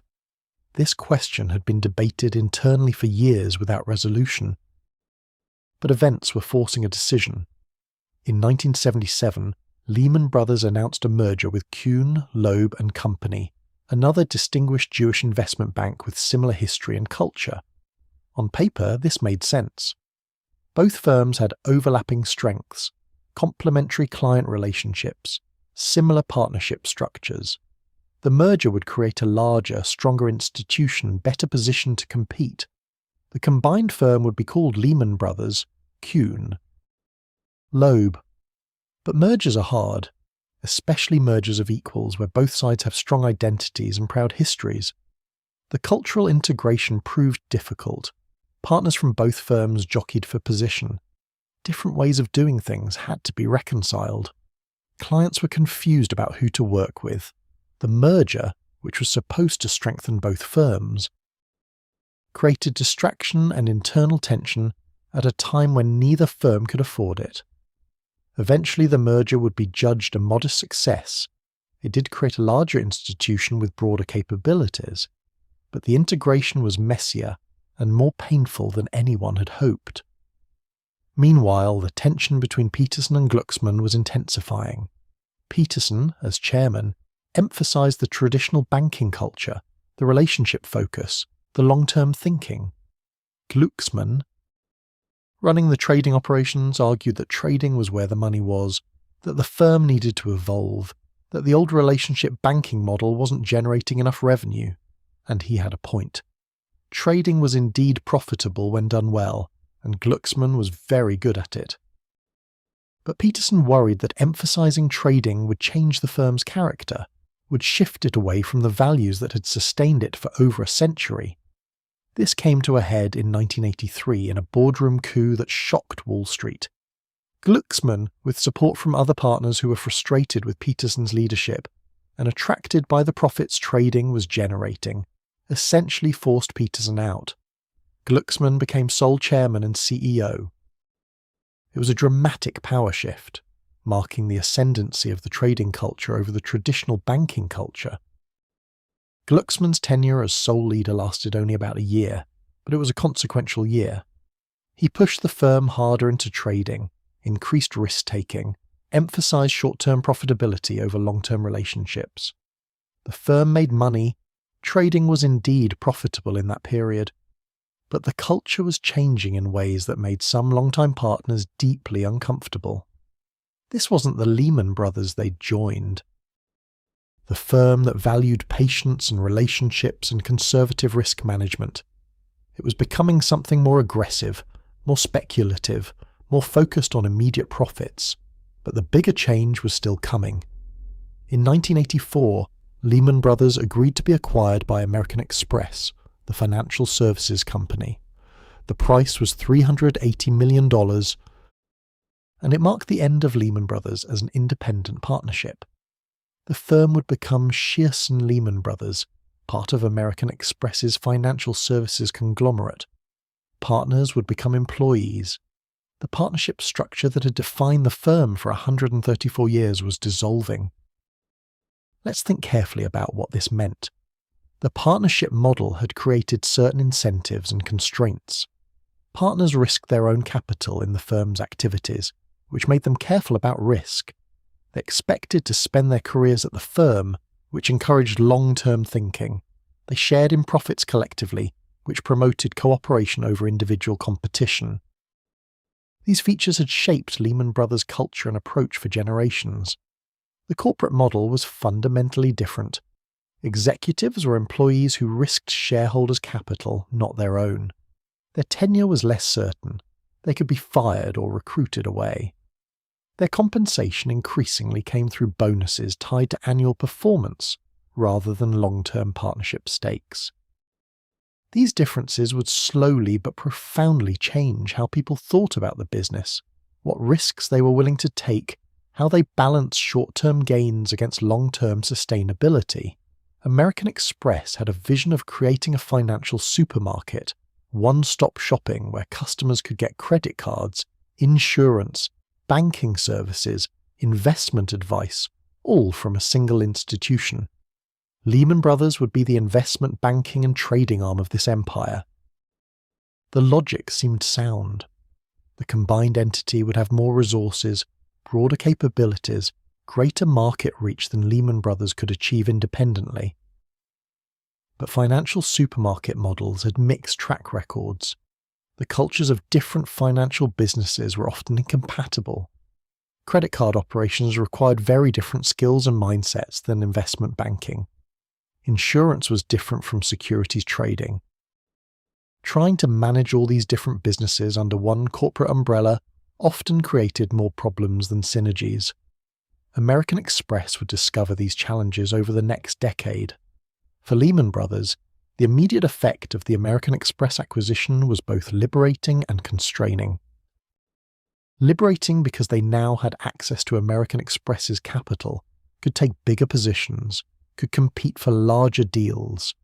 Constraining because they had to answer to corporate parents, had to meet earnings targets, had to fit into a structure that didn't always understand or appreciate what made investment banking different from other financial businesses. The name changed several times during this period. Shearson Lehman Brothers. Then Shearson Lehman Hutton when American Express acquired E.F. Hutton and merged it in. Each merger and name change created confusion, diluted the Lehman Brothers brand, made it harder for clients to understand who they were working with. Old Lehman Brothers clients sometimes felt lost in these larger combinations, weren't sure if the relationships they valued were still meaningful. Some Lehman Brothers partners left after the American Express acquisition, unwilling to work in a corporate environment after spending careers in a partnership. Others stayed but found the adjustment difficult. The most talented younger employees sometimes left for competitors or to start their own firms. Seeing better opportunities elsewhere, brain drain became a real problem. The institutional knowledge and relationships that had been Lehman Brothers' strength were gradually eroding. But the firm also attracted new talent during this period. Bright young MBAs who wanted to work on Wall Street saw Shearson Lehman as a prestigious place to start a career. They brought energy and new skills, particularly in quantitative analysis and financial modelling. The firm was hiring mathematicians and physicists, people who could build complex models to value securities and assess risk. This was part of a broader Wall Street trend toward quantification, toward using sophisticated mathematics to analyse markets. Trading continued to grow as a proportion of the firm's revenue. The traditional banking business, underwriting securities, advising on mergers, remained important but was no longer dominant. Trading operations were expanding, taking bigger positions, using more leverage, generating both higher profits and higher risks. This shift was happening across Wall Street, not just at Lehman Brothers, but it was particularly pronounced at a firm that had so recently elevated a trader to leadership. The compensation culture was changing too. In the partnership days, partners earned good incomes but built real wealth slowly over decades. Now, annual bonuses were becoming enormous for successful traders and deal makers. Someone who had a particularly good year might earn millions in a single bonus. This created intense focus on annual performance, on maximising this year's bonus rather than building long-term value. It also created resentment among those who weren't earning the huge bonuses even if they were still well compensated by normal standards. The physical workspace was evolving. The gentlemanly offices of 1 William Street were giving way to more modern trading floors with rows of desks, computer screens everywhere, constant noise and activity. This reflected the changing nature of the work. Less time in private meetings, building relationships. More time watching screens and executing trades. The aesthetic shift mirrored the cultural shift. Investment banking was becoming less about patient relationship building and more about fast-paced trading and deal-making. Through all these changes, some continuities remained. Lehman Brothers, or Shearson Lehman, or whatever it was being called at any given moment, still had deep relationships with retail clients, entertainment companies, other industries where they'd built expertise over decades. They still employed skilled bankers who understood their clients' businesses and provided thoughtful advice. The institutional memory hadn't completely disappeared, but it was fading, diluted by mergers and turnover and cultural change. By the late 1980s, the relationship with American Express was souring. The financial supermarket model wasn't working as well as hoped. Different businesses weren't generating the synergies that had been promised. Lehman Brothers' investment banking culture clashed with American Express's credit card culture. Executives on both sides were frustrated. It was becoming clear that the merger had been a mistake, or at least that it wasn't working as intended. In 1994, American Express decided to spin off the investment banking business. Lehman Brothers would become independent again, no longer part of a financial conglomerate, but this time as a public corporation rather than a partnership. The firm would issue stock, would have public shareholders, would trade on the New York Stock Exchange. This was a momentous change. Returning Lehman Brothers to independence, but in a fundamentally different form than it has existed for most of its history. The decision to go public rather than return to a partnership structure reflected both practical necessity and philosophical shift. Practically, the firm needed capital, and going public was the easiest way to raise it. But philosophically, the partnership model seemed outdated to the executives making decisions. Public corporations could grow faster, could attract and retain talent through stock options, could be more flexible in their operations. The disadvantages, short-term thinking, reduced personal accountability, weaker institutional loyalty, were acknowledged but considered manageable. Richard Fuld, who went by Dick, became CEO of the newly independent Lehman Brothers Holdings in 1994. Fuld had joined Lehman Brothers in 1969 as a young trader and had risen through the ranks over 25 years. He was smart, driven, intensely competitive, absolutely committed to making Lehman Brothers successful. His nickname on the trading floor was the Gorilla, reflecting his aggressive style and fierce determination. Under his leadership, the newly public Lehman Brothers would grow dramatically over the next 14 years, becoming one of the most powerful institutions on Wall Street. But that growth would also plant the seeds of the firm's eventual destruction. Picture Lehman Brothers in 1994, newly independent again, newly public, led by a CEO determined to prove that the firm could thrive without corporate parents or partnership constraints. The challenges of the previous decades, the leadership battles, the mergers and acquisitions, the identity crises, seemed to be behind them. The firm had survived, had emerged independent, had access to capital through public markets. The future looked bright. Employees believed they were part of something special, something with history and potential. They were right about the history. Lehman Brothers in 1994 could trace its lineage back 144 years to Henry Lehman's dry goods store in Montgomery, Alabama. It had survived civil war, financial panics, the Great Depression, world wars, countless changes in leadership and structure. It had adapted repeatedly, had reinvented itself multiple times, had always found ways to continue. That history suggested resilience, suggested that whatever challenges came, the institution would endure. But history isn't destiny. The Lehman Brothers of 1994 was fundamentally different from the Lehman Brothers of earlier eras. The partnership structure was gone, replaced by a public corporation with all the different incentives that created. The family leadership was long gone, replaced by professional managers with no generational connection to the institution. The conservative, relationship-focused culture was fading, being replaced by something more aggressive, more trading-oriented, more focused on short-term performance. These changes had happened gradually, almost imperceptibly over decades. But cumulatively they had transformed what the firm was at its core. Let yourself sit with that transformation for a moment.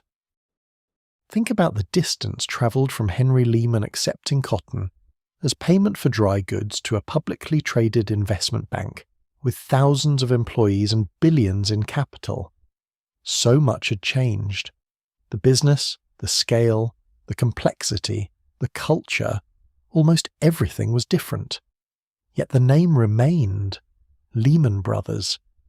That continuity of name suggested continuity of identity, continuity of values.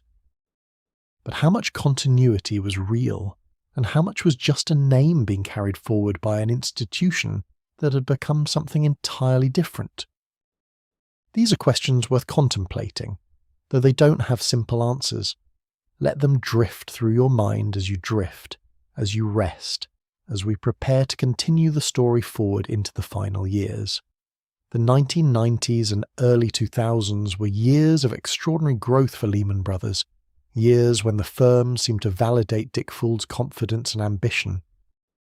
The newly independent, newly public Lehman Brothers was free to chart its own course, and the course Fould chose was aggressive expansion, particularly in areas that previous generations of Lehman Brothers leadership might have approached more cautiously.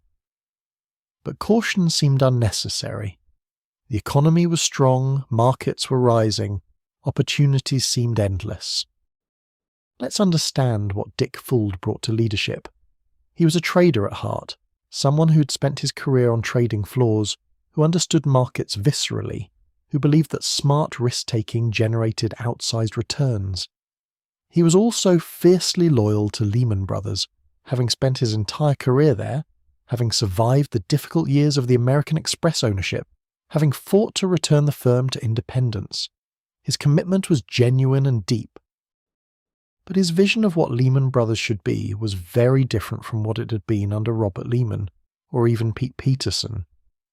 Fould believed that Lehman Brothers needed to compete directly with the largest, most powerful investment banks: Goldman Sachs, Morgan Stanley, Merrill Lynch. This meant growing the balance sheet, taking bigger positions, using more leverage, being willing to commit capital aggressively. The old model, patient relationship banking, conservative risk management, slow steady growth, seemed outdated. The new model was about scale, about speed, about being willing to take risks that timid competitors wouldn't take. The firm's balance sheet tells the story.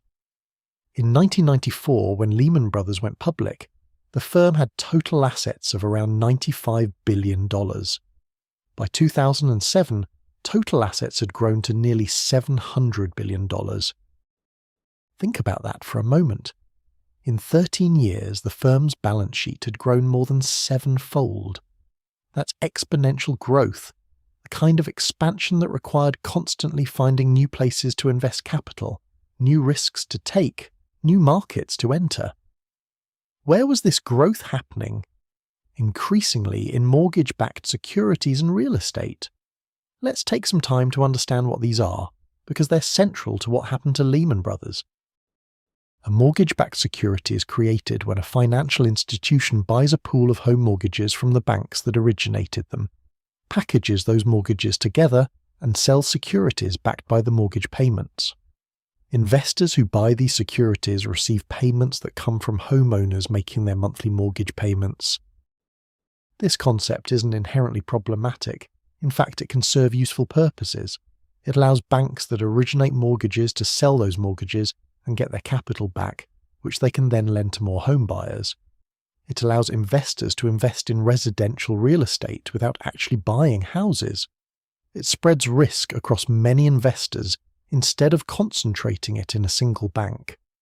When done prudently, with high-quality mortgages and appropriate risk controls, mortgage-backed securities can function well. But the mortgage-backed securities market in the late 1990s and early 2000s was not being done prudently. The quality of underlying mortgages was deteriorating as lending standards loosened. Banks were making loans to people with poor credit, with minimal documentation of income, with tiny or no down payments. These were called subprime mortgages, and they carried much higher risk of default than traditional prime mortgages. Yet the securities backed by these risky mortgages were often being rated as safe by credit rating agencies, given AAA ratings that suggested they were as safe as government bonds. Lehman Brothers was deeply involved in this market, both creating mortgage-backed securities and investing in them. The firm would buy mortgages, package them into securities, sell some of those securities to investors, and keep some on their own books as investments. They were making money at every step: fees from creating the securities, profits from selling them, returns from holding them. It seemed like a money machine. As long as the home prices kept rising and homeowners kept making their mortgage payments, everyone profited. The business model depended on leverage. Lehman Brothers was borrowing enormous amounts of money to finance their positions in mortgages and mortgage-backed securities. Leverage ratios, the amount of assets relative to equity capital, were climbing higher and higher. By 2007, Lehman Brothers' leverage ratio was over 30 to 1. This means that for every dollar of their own capital, they had borrowed $30.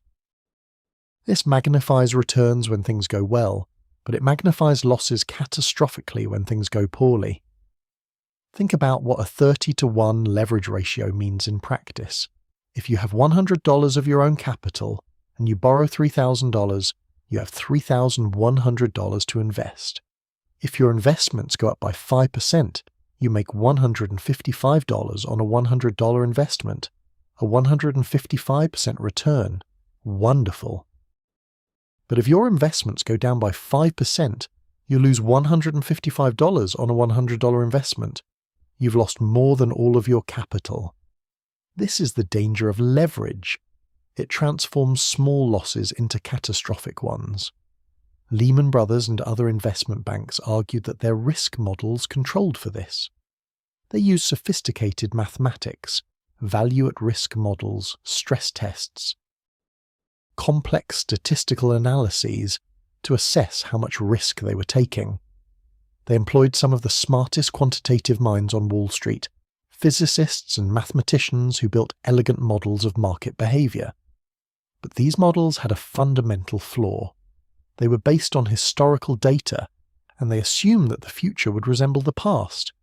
They couldn't account for unprecedented events, for situations that hadn't occurred in the datasets they analysed. The models also depended on certain assumptions about how markets work. They assumed that markets were liquid, that you could always sell your positions if you needed to, maybe at a loss but at some price. They assumed that different risks were relatively uncorrelated, that problems in one area wouldn't necessarily create problems in others. They assumed that the patterns visible in historical data would continue. All of these assumptions seemed reasonable based on decades of market history, but they would all prove wrong when the crisis came. Beyond the technical financial risks, there were cultural changes happening within Lehman Brothers that older partners found troubling, though they had less and less influence to resist these changes. The firm was becoming more hierarchical, more political, more focused on short-term performance. Annual bonuses were enormous for successful traders and bankers. Individuals could make tens of millions of dollars in a single good year.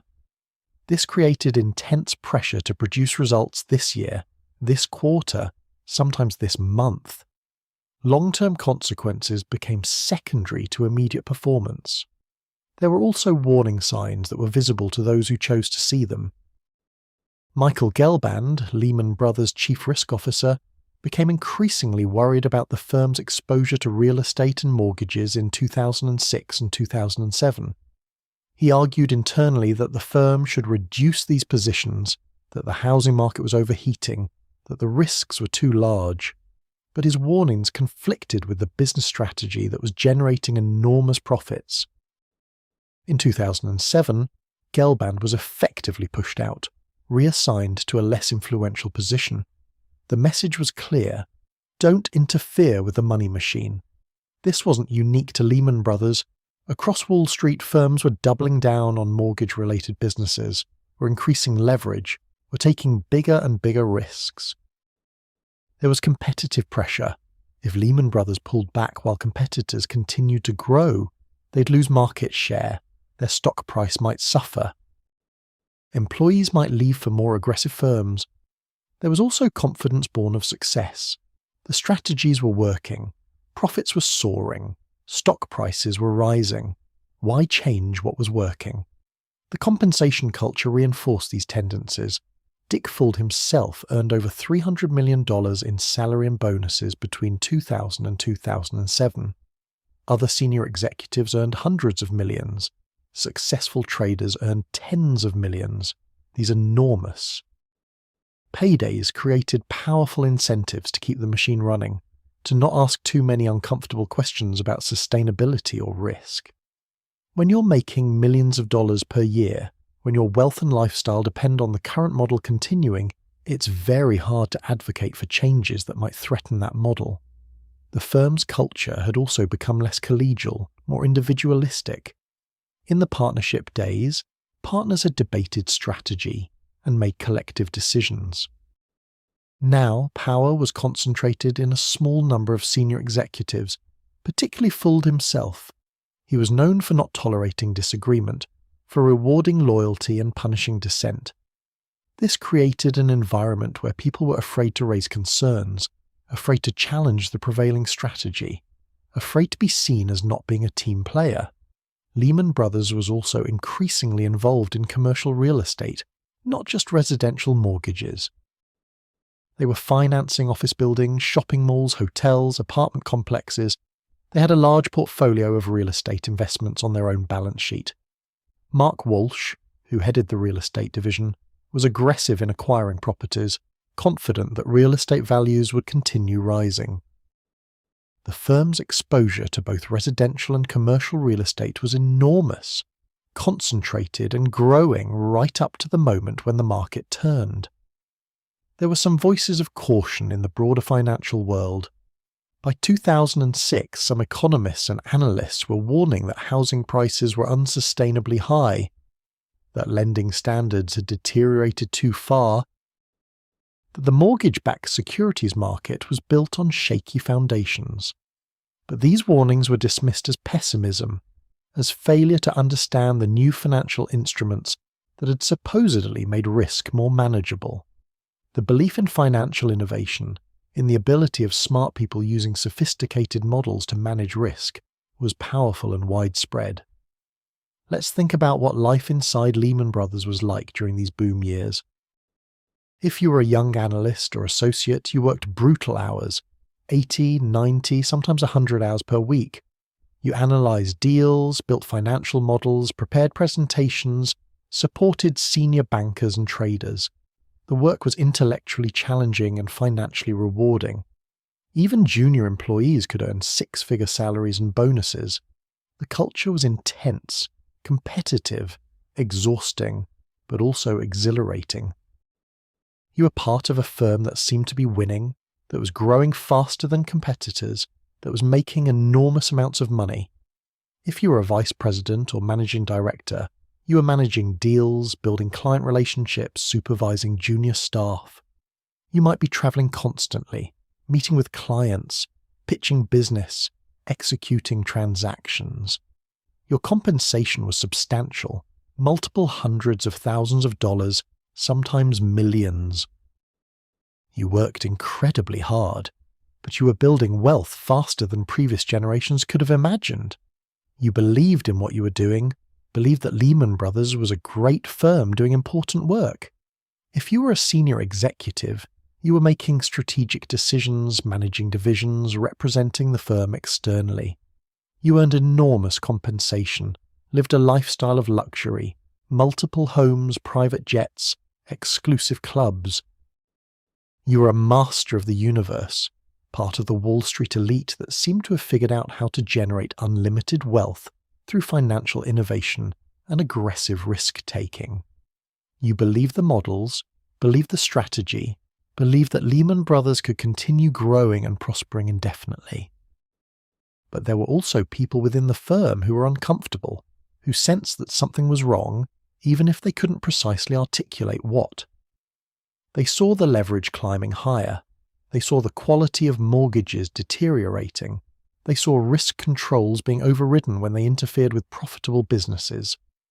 They saw executives making enormous short-term bets that might pay off spectacularly, but might also fail catastrophically. Some of these people voiced concerns internally, but they were marginalized. Others stayed quiet, not wanting to jeopardize their careers and compensation, and some left, deciding they didn't want to be part of what was happening. The firm's stock price during this period was the ultimate validation of the strategy. When Lehman Brothers went public in 1994, the stock price was around $5 per share. By early 2007, it had reached over $86 per share. Shareholders had made fortunes. Employees who held stock options had become wealthy. The market was saying, clearly and emphatically, that Lehman Brothers' strategy was working, that the firm was creating value, that the growth was justified. But stock prices reflect expectations about the future, and those expectations can be wrong. The market was assuming that Lehman Brothers' earnings growth would continue, that the housing market would remain strong, that the complex financial structures underpinning the mortgage-backed securities market were sound. These assumptions were built on optimism and momentum rather than careful analysis of underlying risks. When the assumptions proved wrong, the stock price would collapse as quickly as it had risen. There was one other major crisis during this period that should have served as a warning. In 1998, Long-Term Capital Management, a hedge fund that employed Nobel Prize-winning economists and used sophisticated mathematical models to make supposedly low-risk bets, nearly collapsed. The fund had used enormous leverage, even higher than Lehman Brothers, and when some of their bets went wrong, they lost billions of dollars in a matter of weeks. The Federal Reserve had to organize a bailout by major banks to prevent LTCM's failure from triggering a broader financial crisis. Lehman Brothers was involved in that bailout, contributed money to stabilize LTCM, saw up close how quickly a supposedly sophisticated, well-managed financial institution could come to the brink of failure. The LTCM crisis should have taught Wall Street that leverage was dangerous, that mathematical models couldn't eliminate risk, that complex financial structures could fail in unexpected ways, but the lessons were quickly forgotten. Within a few years, leverage was climbing again, risk models were trusted again, confidence was rebuilding. The belief that this time is different, that new innovations had made the old risks obsolete, is a persistent human tendency. By 2007, Lehman Brothers seemed to be at the peak of its power. The firm was profitable, growing, respected. Dick Fuld had been CEO for 13 years and had overseen the transformation of Lehman Brothers into one of the largest investment banks in the world. The firm had weathered various challenges: the dot-com crash of 2000 and 2001, the September 11th terrorist attacks, various regulatory changes. Each challenge had been overcome. Why should the future be any different? But beneath the surface, the foundation was cracking. The housing market was starting to slow. Home prices, which had been rising for years, were flattening and in some markets beginning to fall. Mortgage defaults were starting to tick upward as homeowners who had taken out adjustable-rate mortgages found their payments rising beyond what they could afford. Some subprime lenders were failing. These were early warning signs, visible to anyone paying attention, though most people weren't paying attention or weren't interpreting what they saw as warning signs. Lehman Brothers' massive positions in mortgages and mortgage-backed securities which had been generating enormous profits, were about to become massive liabilities. The leverage that had magnified gains on the way up would magnify losses on the way down. The risk models that had suggested these positions were safe would prove to have missed crucial vulnerabilities. The confidence that had led executives to dismiss internal warnings would prove to have been hubris.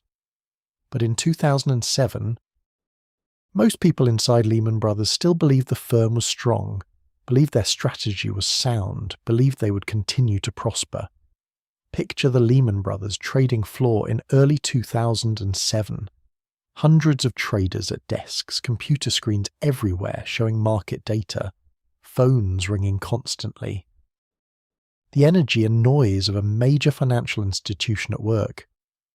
The people on that floor believed they were part of something powerful and successful. They had good reasons for that belief. The profits, the stock price, the growth, the status. They couldn't see that within 18 months that trading floor would be silent, the firm would be bankrupt, their careers would be disrupted or destroyed. Nobody can see the future with certainty, and even smart, well-informed people can be completely wrong about what's coming. Let that image rest for a moment. The trading floor, the confidence, the energy, the belief that the firm was strong and the future was bright. It's a reminder that institutions that seem permanent can be fragile, that success can be followed by failure more quickly than anyone expects, that the same leverage and risk-taking that generates enormous profits during good times can destroy everything when times turn bad. But from the perspective of someone on that trading floor in early 2007, none of that was visible. There was no reason to worry. Lehman Brothers had survived for 157 years. Why shouldn't it survive for another 157? Let yourself drift with that question, with the uncertainty of all futures, with the reminder that we never really know what's coming next. The cracks in the foundation became visible in 2007, slowly at first, then with gathering speed. The housing market, which had seemed invincible, was definitely weakening. Home prices were falling in many markets, particularly in areas that had seen the most dramatic price increases: California, Florida, Arizona, Nevada. Homeowners who had borrowed too much, who had taken out adjustable rate mortgages counting on refinancing before rates adjusted, were finding themselves trapped. They couldn't refinance because their homes were now worth less than their mortgages. They couldn't afford the higher payments when their rates adjusted. Defaults were rising. In February 2007, HSBC, a large international bank, announced larger than expected losses from its subprime mortgage business. This was noteworthy because HSBC was a conservative, well-managed institution. If they were having problems with subprime mortgages, it suggested the problems were widespread, not just isolated to a few reckless lenders. But the market reaction was muted. Stock prices dipped briefly, then recovered. The prevailing view was that subprime problems were contained, that the overall mortgage market and the broader economy were sound. Then in June 2007, Bear Stearns announced that two of its hedge funds that invested heavily in mortgage-backed securities were in trouble. These funds had used enormous leverage, borrowing many times their capital to buy securities backed by subprime mortgages. As those securities lost value, the funds faced margin calls they couldn't meet. Bear Stearns tried to support the funds, but the losses were too large. By July, both funds had essentially failed, wiped out, their investors losing everything. This was more serious than the HSBC announcement. Bear Stearns was a major Wall Street investment bank, a competitor to Lehman Brothers. If their sophisticated hedge funds could fail so completely, it raised questions about other firms with similar positions, and many firms, including Lehman Brothers, had very similar positions: large holdings of mortgage-backed securities, high leverage, confidence in models that said these positions were safe. The summer of 2007 saw increasing turbulence in financial markets. Credit markets, where institutions borrow from each other and from investors, were becoming stressed. Lenders were becoming more cautious, asking more questions, demanding higher interest rates. The commercial paper market, where companies borrow short-term funds, was showing signs of strain. These were technical, behind-the-scenes problems that the general public wasn't particularly aware of, but they were deeply concerning to people who understood how the financial system worked. In August 2007, several things happened that made clear this wasn't just a minor problem that would blow over. BNP Paribas, a major French bank, froze redemptions from 3 investment funds because it couldn't value the mortgage-backed securities the funds owned. The European Central Bank injected 95 billion euros into money markets to keep credit flowing. The Federal Reserve cut the discount rate, the interest rate at which it lends to banks, trying to ease credit conditions. Lehman Brothers was watching all of this with growing concern, but the firm's public posture remained confident. In earnings calls and investor presentations, executives emphasized that Lehman Brothers was well positioned, that their risk management was sound, that they had weathered difficult markets before and would do so again. Internally, there were debates about whether to reduce the firm's exposure to mortgages and real estate, but the decision was to largely maintain positions, betting that markets would stabilize and that selling at depressed prices would lock in unnecessary losses. This decision reflected several factors. There was genuine uncertainty about what would happen. Maybe markets would stabilize, and selling now would mean missing the recovery. There was concern about the impact on earnings. Selling positions at losses would hurt quarterly results, might cause the stock price to fall, would reduce bonuses. There was also a certain amount of denial, a reluctance to fully acknowledge how serious the problems were. Admitting the problems were serious would mean admitting that the strategy of the past several years had been flawed, that the risks had been poorly managed, that the models had failed. The fall of 2007 was marked by increasing volatility. Some days markets would rally on hopes that the worst was over. Other days they would sell off sharply on news of more problems. Lehman Brothers' stock price, which had peaked at $86 per share in February 2007, was declining. By November, it was in the mid-60s. This was concerning but not yet catastrophic. The firm was still profitable, still operating normally, still paying bonuses. But the mortgage-backed securities that Lehman Brothers owned were declining in value, and the pace of decline was accelerating. The firm was having to mark down the value of these assets on its books, which reduced earnings and eroded capital. At the same time, the leverage that had been an advantage when asset values were rising was now a vulnerability. With 30-to-1 leverage, a relatively small decline in asset values could wipe out a large portion of the firm's equity capital. There's a financial concept called mark-to-market accounting that's important to understand. It requires firms to value their assets at current market prices, not historical cost or hoped-for future values.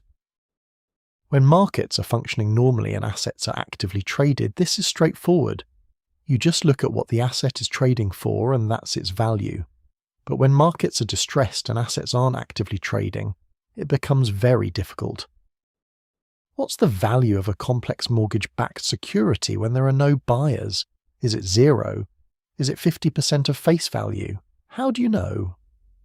Lehman Brothers and other firms argued that the market prices they were seeing in late 2007 were artificially depressed, that they reflected panic and illiquidity rather than fundamental values. They argued that if they held these assets to maturity, if they didn't have to sell into a panicked market, they would recover most or all of their value. This wasn't entirely unreasonable. Some mortgage-backed securities would indeed eventually pay close to their face value. But it missed the crucial point. Even if the long-term value was there, if you couldn't sell the assets at reasonable prices, if lenders were demanding more collateral, if counterparties were losing confidence, the liquidity crisis alone could destroy you before you ever got to realize that long-term value. As 2007 turned into 2008, the situation continued to deteriorate. More financial institutions were announcing problems. Citigroup, Bank of America, Merrill Lynch, UBS, all were reporting large losses on mortgage-related assets. The problems were clearly not contained to subprime specialists or hedge funds. They were affecting the core of the financial system, the largest and supposedly most sophisticated institutions. Lehman Brothers announced fourth-quarter results in December 2007 that included significant write-downs on mortgage assets. The firm reported its first quarterly loss since going public in 1994. The loss wasn't huge, $680 million, but it was psychologically significant. Lehman Brothers had always been profitable, quarter after quarter, year after year. A loss suggested that maybe the problems were deeper than the firm had acknowledged. Dick Fuld and other senior executives continued to express confidence publicly. They announced cost-cutting measures, some staff reductions, efforts to raise additional capital. But they insisted the firm was fundamentally sound, that it had adequate capital, that it would return to profitability. Analysts and investors were divided. Some believed Lehman Brothers would weather the storm, that the firm's diversified business and strong franchise would see it through. Others were increasingly skeptical, wondering if Lehman Brothers had too much exposure to troubled assets, if the firm was being forthcoming about its problems. In March 2008, everything suddenly became much more urgent. Bear Stearns, one of the oldest and most established investment banks on Wall Street, was on the verge of collapse. The firm had large positions in mortgage-backed securities, had used substantial leverage, and was now facing a classic bank run. Counterparties didn't want to do business with them. Lenders were demanding their money back. Clients were withdrawing funds. Within days, Bear Stearns went from solvent to effectively bankrupt. The Federal Reserve and Treasury Department organized an emergency rescue. JP Morgan Chase would acquire Bear Stearns for the incredibly low price of $2 per share, later raised to $10 per share. To facilitate the deal, the Federal Reserve agreed to take on $29 billion of Bear Stearns' most troubled assets. The rescue prevented Bear Stearns' collapse from triggering a broader financial meltdown, but it sent shockwaves through Wall Street. If Bear Stearns could fail, any investment bank could fail. Bear Stearns had been smaller than some of its competitors, but it wasn't a marginal player. It had been a major firm with thousands of employees, substantial capital, sophisticated risk management. Yet it had gone from seemingly stable to collapsed in a matter of days. This demonstrated how vulnerable highly leveraged financial institutions were to loss of confidence. Even if the assets had long-term value, if everyone was trying to get their money out simultaneously, the institution couldn't survive. Lehman Brothers was immediately in the spotlight. Investors and analysts started asking if Lehman Brothers was the next Bear Stearns. The firm's stock price fell sharply. Fuld and other executives tried to reassure markets, but confidence was shaken.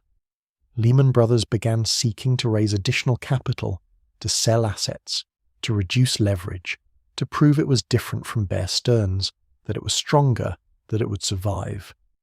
In April 2008, Lehman Brothers announced a capital raise of $4 billion from investors. This was meant to strengthen the balance sheet, to provide a cushion against further losses. The firm also announced it would spin off some of its commercial real estate assets into a separate company, reducing the firm's direct exposure. These moves were meant to demonstrate that management was being proactive, that the firm was taking steps to address its problems. But the fundamental problem remained. Lehman Brothers still had enormous positions in mortgages and mortgage-backed securities that were declining in value. The firm was still highly leveraged. Credit markets were still stressed. Housing prices were still falling. Mortgage defaults were still rising.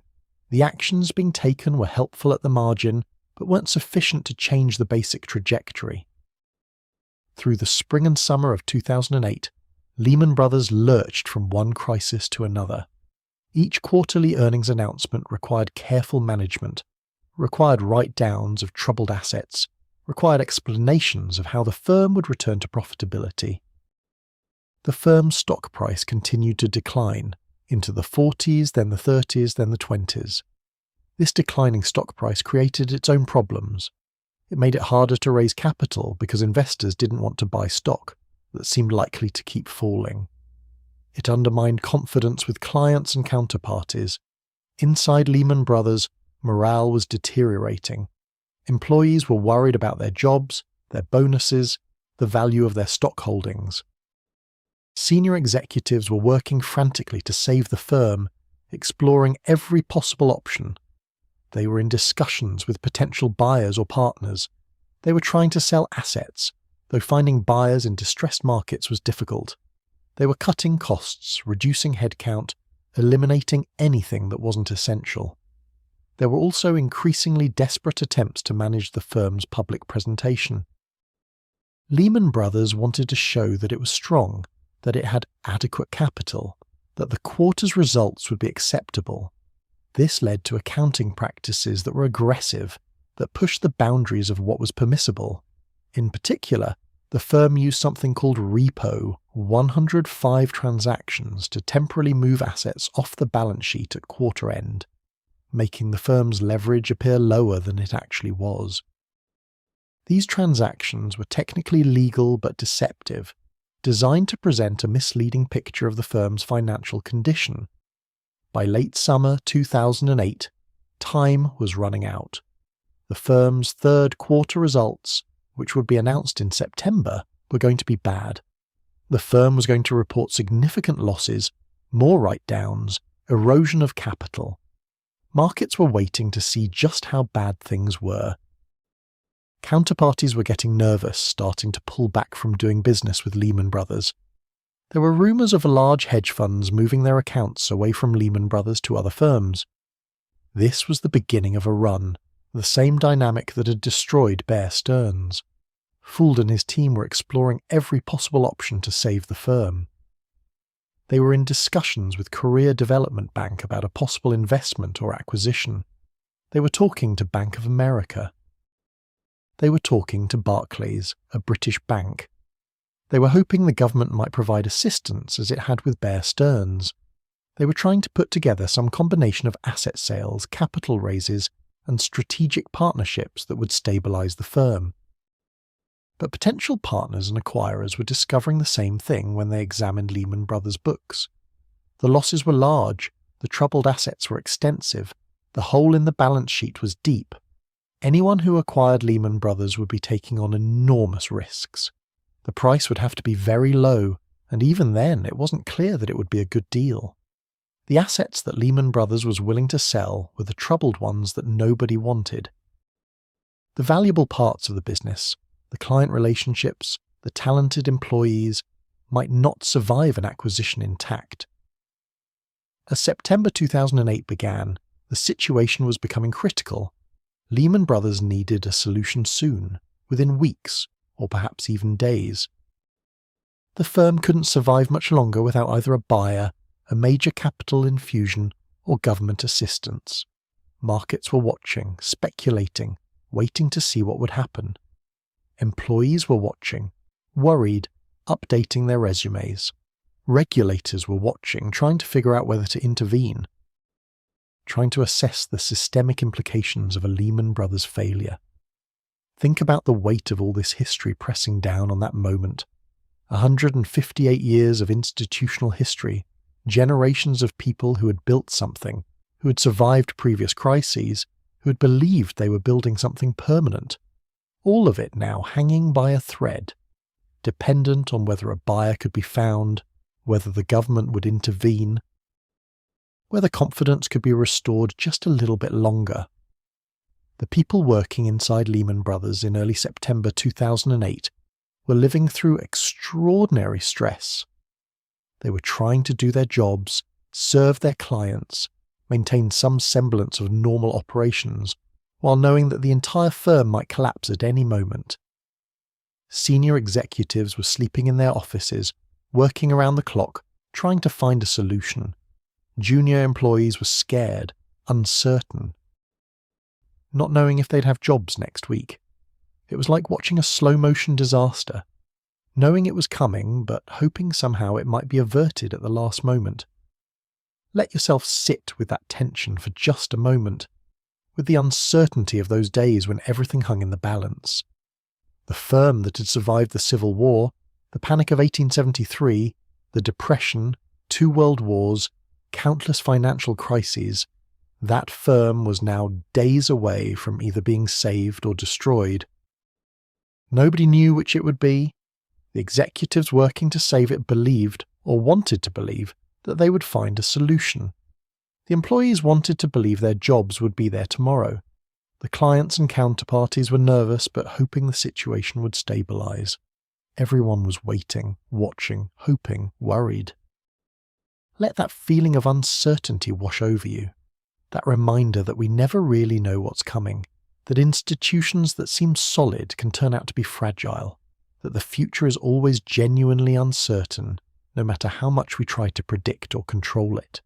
The weekend of September 13th and 14th, 2008 would become known simply as the Lehman Weekend, and it would change the financial world forever. By Friday, September 12th, it was clear that Lehman Brothers had only days left, perhaps only hours. The firm's stock price had collapsed to under $4 per share, down from $86 just 18 months earlier. Counterparties were refusing to trade with Lehman Brothers. Clients were withdrawing funds. The run that had destroyed Bear Stearns 6 months earlier was now happening to Lehman Brothers, and it was happening fast.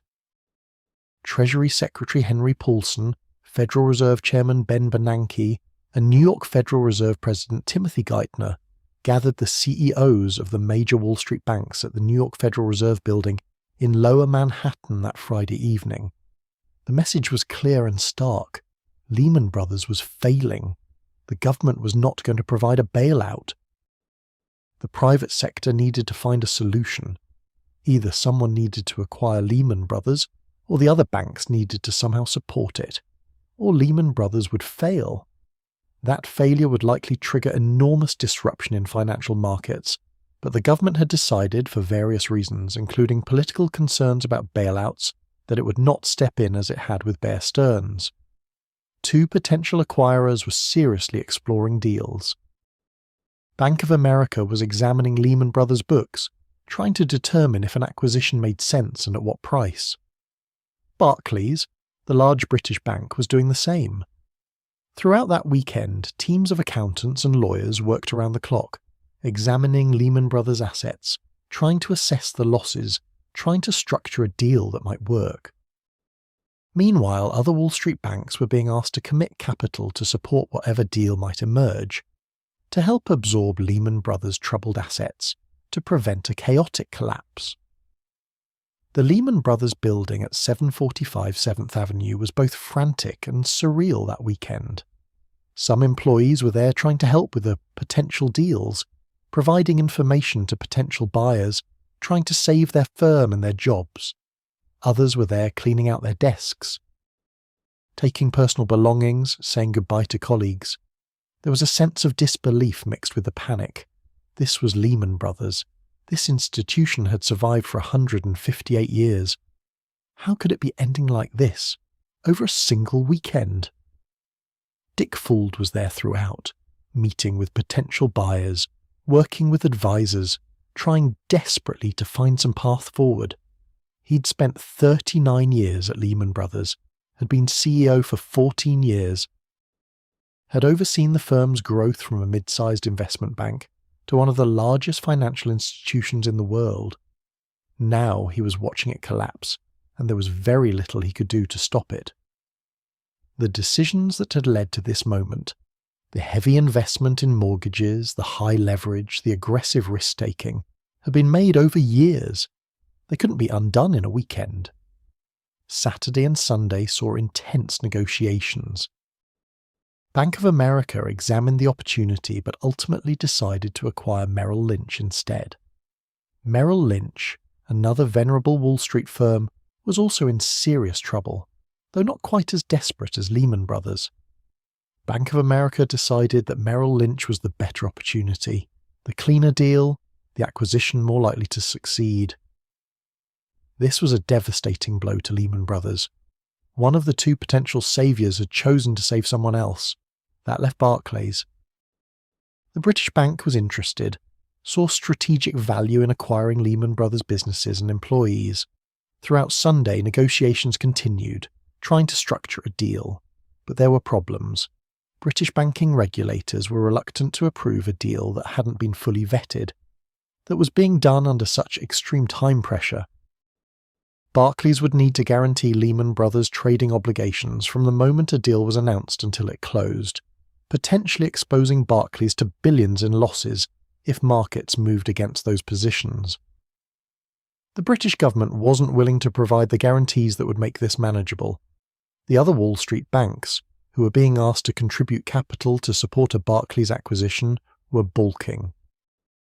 They were willing to help to some degree, but they had their own problems, their own exposures to troubled mortgages, their own concerns about preserving capital.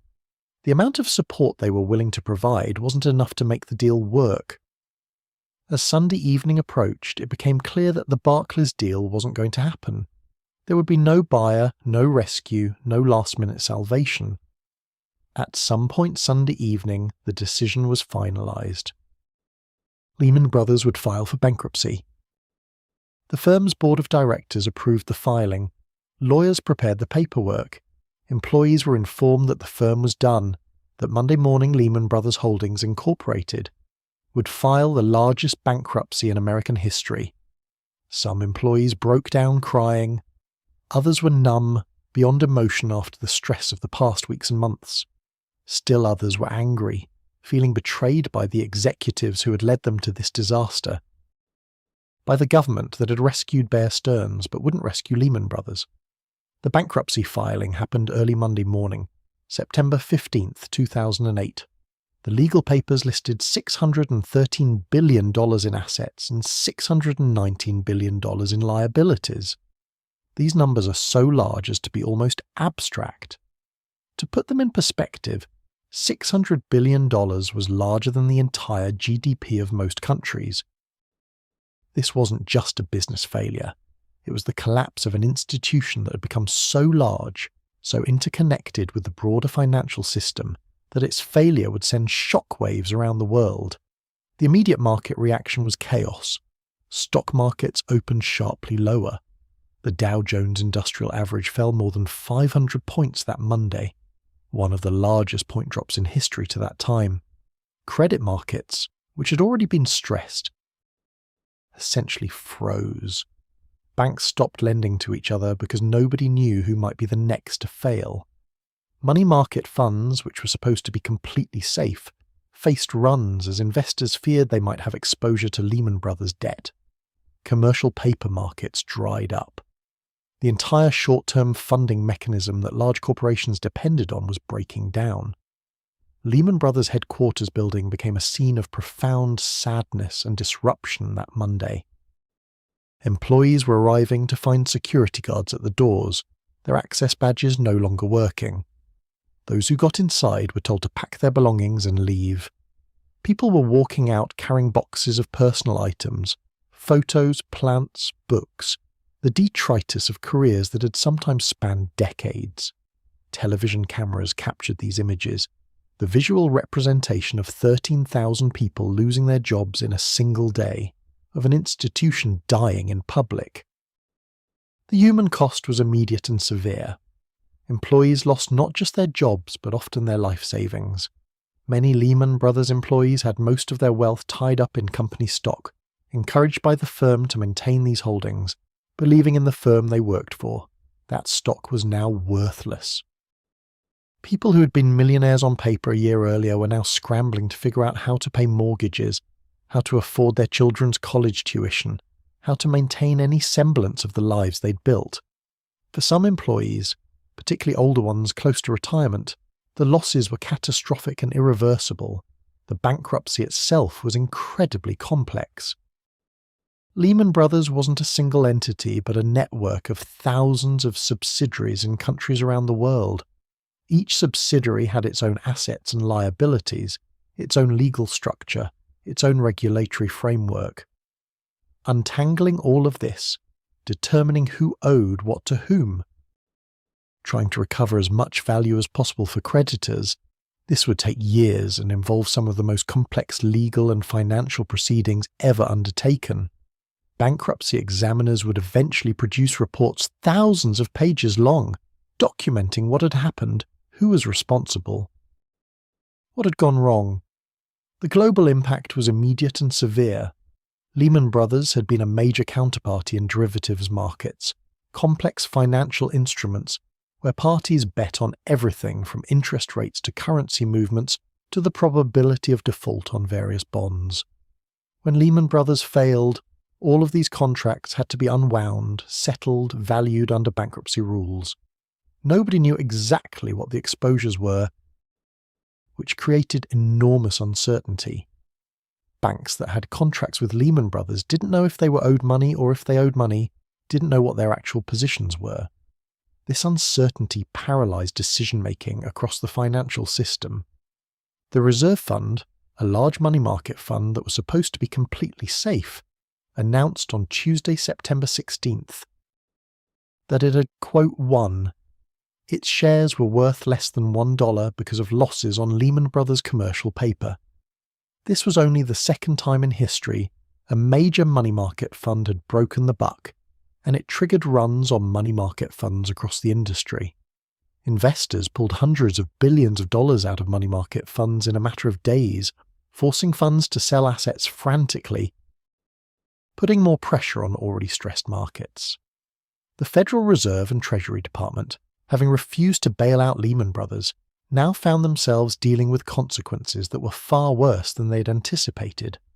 They'd hoped that allowing Lehman Brothers to fail would teach markets about moral hazard, would make clear that reckless risk-taking wouldn't always be rewarded with government rescues. But the immediate aftermath suggested that Lehman Brothers had been more systemically important than they'd understood, that its failure was triggering cascading problems throughout the financial system. Just one day after Lehman Brothers failed, the government reversed course and rescued AIG, the giant insurance company, with an $85 billion loan. AIG had written insurance on mortgage-backed securities through credit default swaps, and it owed enormous amounts to counterparties including Goldman Sachs and other major banks. If AIG failed, those banks might fail too. The government decided it couldn't allow that, so AIG was saved while Lehman Brothers was allowed to fail. This inconsistency, rescue one firm, let another fail, created enormous uncertainty and anger. Nobody knew anymore which firms would be saved and which wouldn't, what the rules were, whether the government had a coherent strategy. Over the following weeks, the financial crisis that Lehman Brothers' failure had intensified spread globally. Banks in Europe faced runs. Iceland's entire banking system collapsed. Stock markets around the world fell dramatically. Credit dried up not just for financial institutions, but for ordinary businesses trying to finance normal operations. The global economy was sliding into what would become the worst recession since the Great Depression. In Washington, officials were scrambling to develop broader responses. This led to TARP, the Troubled Asset Relief Program, a $700 billion fund to stabilize financial institutions. Congress passed TARP in early October after initially rejecting it, with the stock market falling nearly 800 points in a single day, helping to concentrate congressional minds.